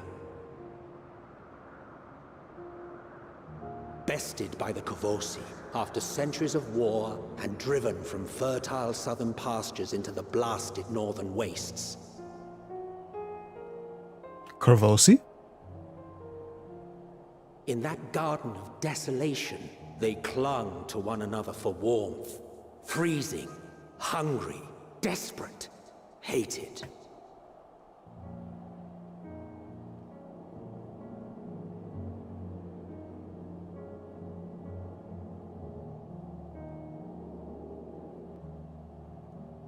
The chosen forsaken.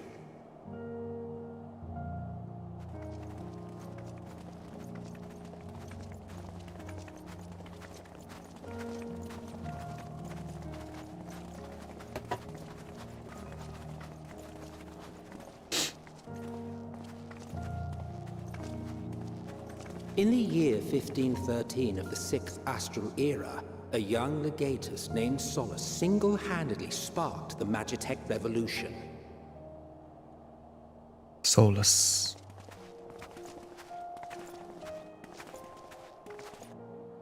How did he conceive the machina that feed on ceruleum?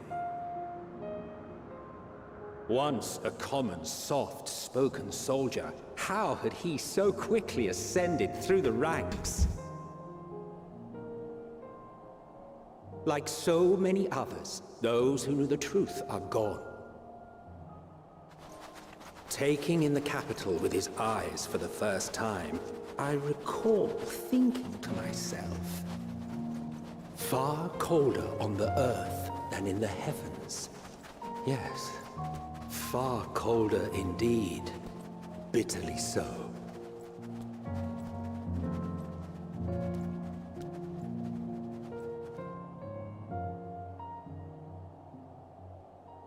Oh, we made it.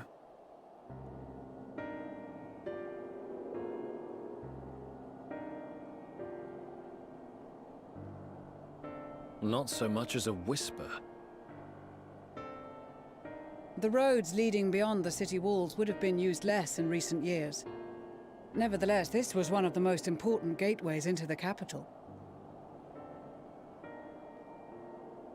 A buzz day and night with activity, aye.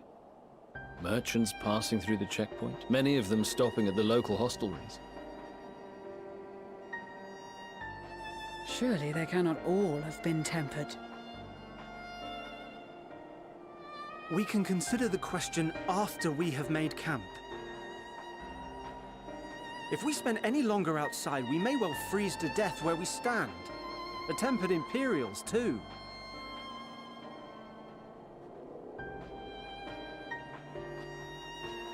This will be our temporary base of operations. Secure shelter for ourselves and the injured, and dispatch scouts to survey the surrounding area.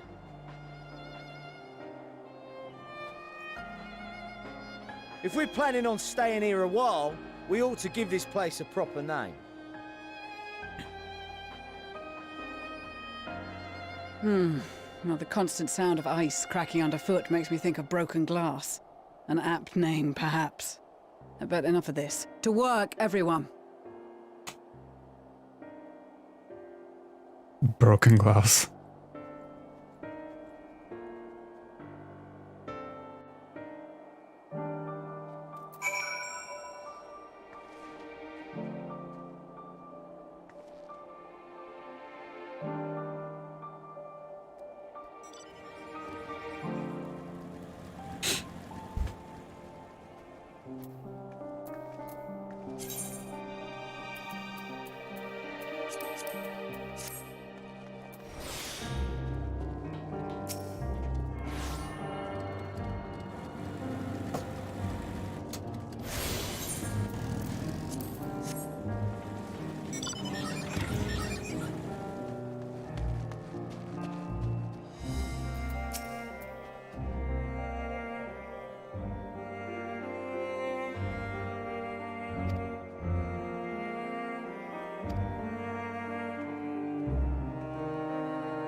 I'm sleepy.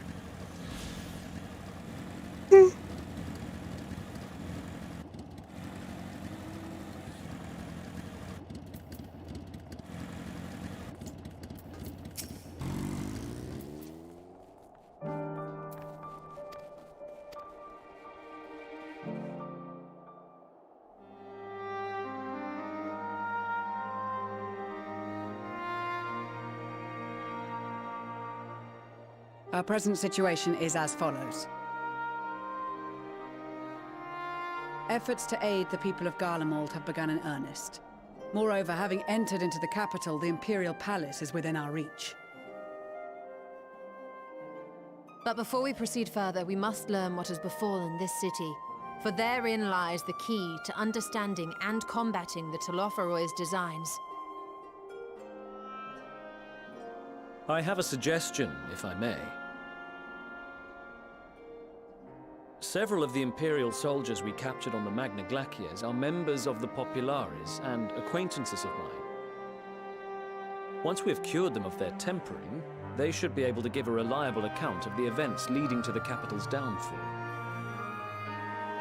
A promising idea. I will assist the healers in their ministrations. Of course, I will require a proxy of my own, assuming you can spare one. Would you like a hand? No, I am sure we will manage. Better that you take my place in the field. The noxious ether of this place disagrees with me, and as I shall need to draw on my own for the treatment, 'twill be prudent for me to remain within the camp.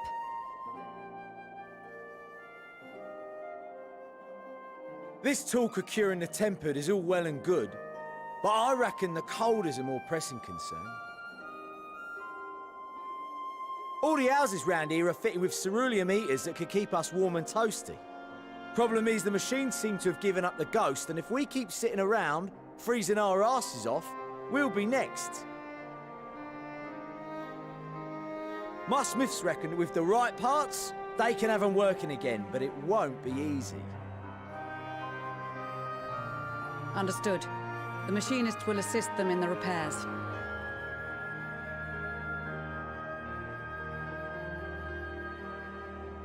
The rest of us should either stand watch or survey the area. We've made our presence known to the Telophoroi. They will be searching for us, if they have not already ascertained our position. That we have seen no sign of them since the battle suggests they have yet to do so. However, I suspect they may be biding their time.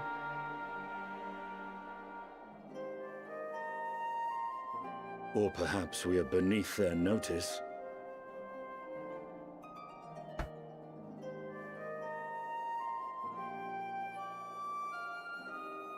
In any event, we'll find no answers standing around here. Urianger, Estinian and myself have visited Garlemald recently, so we'll lead the reconnaissance efforts. Perhaps bolstered by a few Bosnian and Dalmatian scouts from my previous excursion for good measure.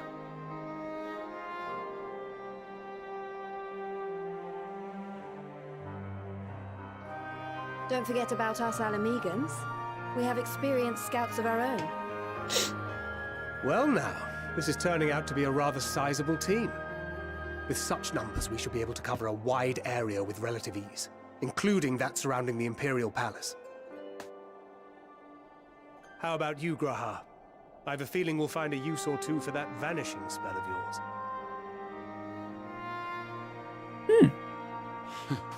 Twould be my honor to be of service, though I doubt that you of all people need rely on my tricks.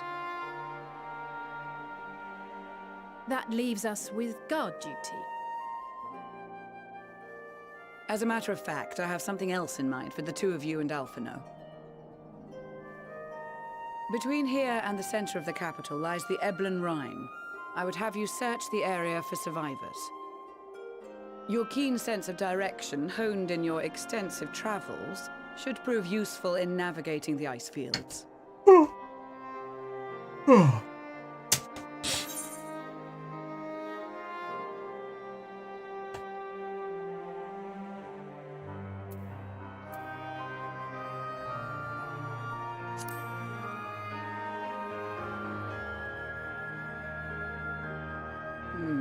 As ever, you do not want for enthusiasm. But given your experience traipsing about through Kurthus, I should be surprised if you let a little inclement weather dampen your redoubtable spirits. And even if that were the case, the promise of hot soup upon your return would surely spur you to action. You all have your duties. Let us make haste. May the Fury bless and keep you.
What's that?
She's pretty.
Oh.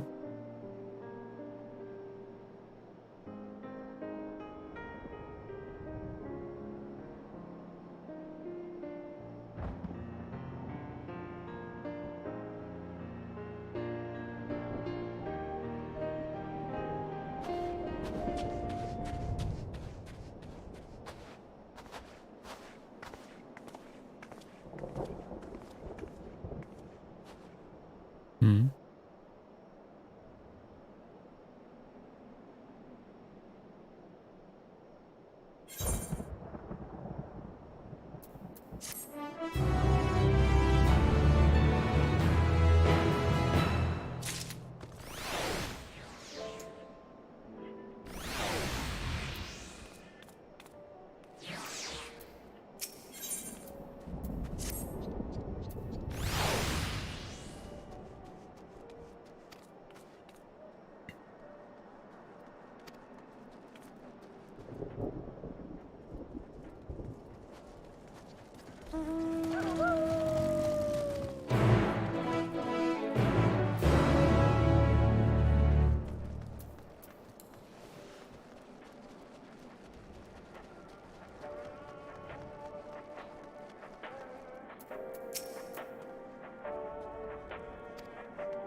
Hmm?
Hmm.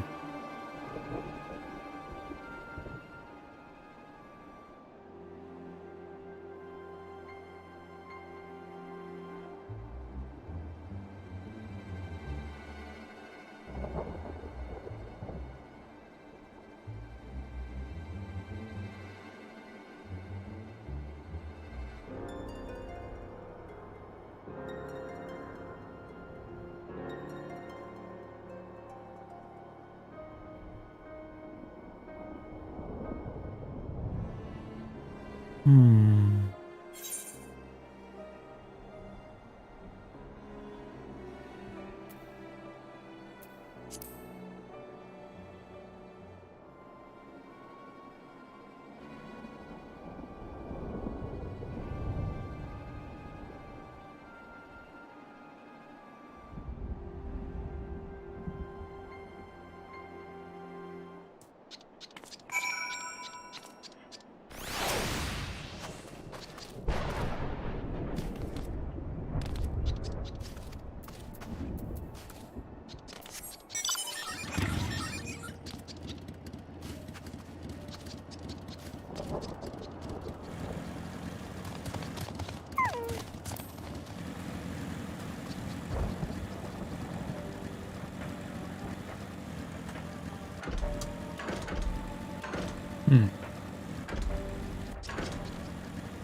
Hello.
I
must stop for now. I'm very sleepy. Good night.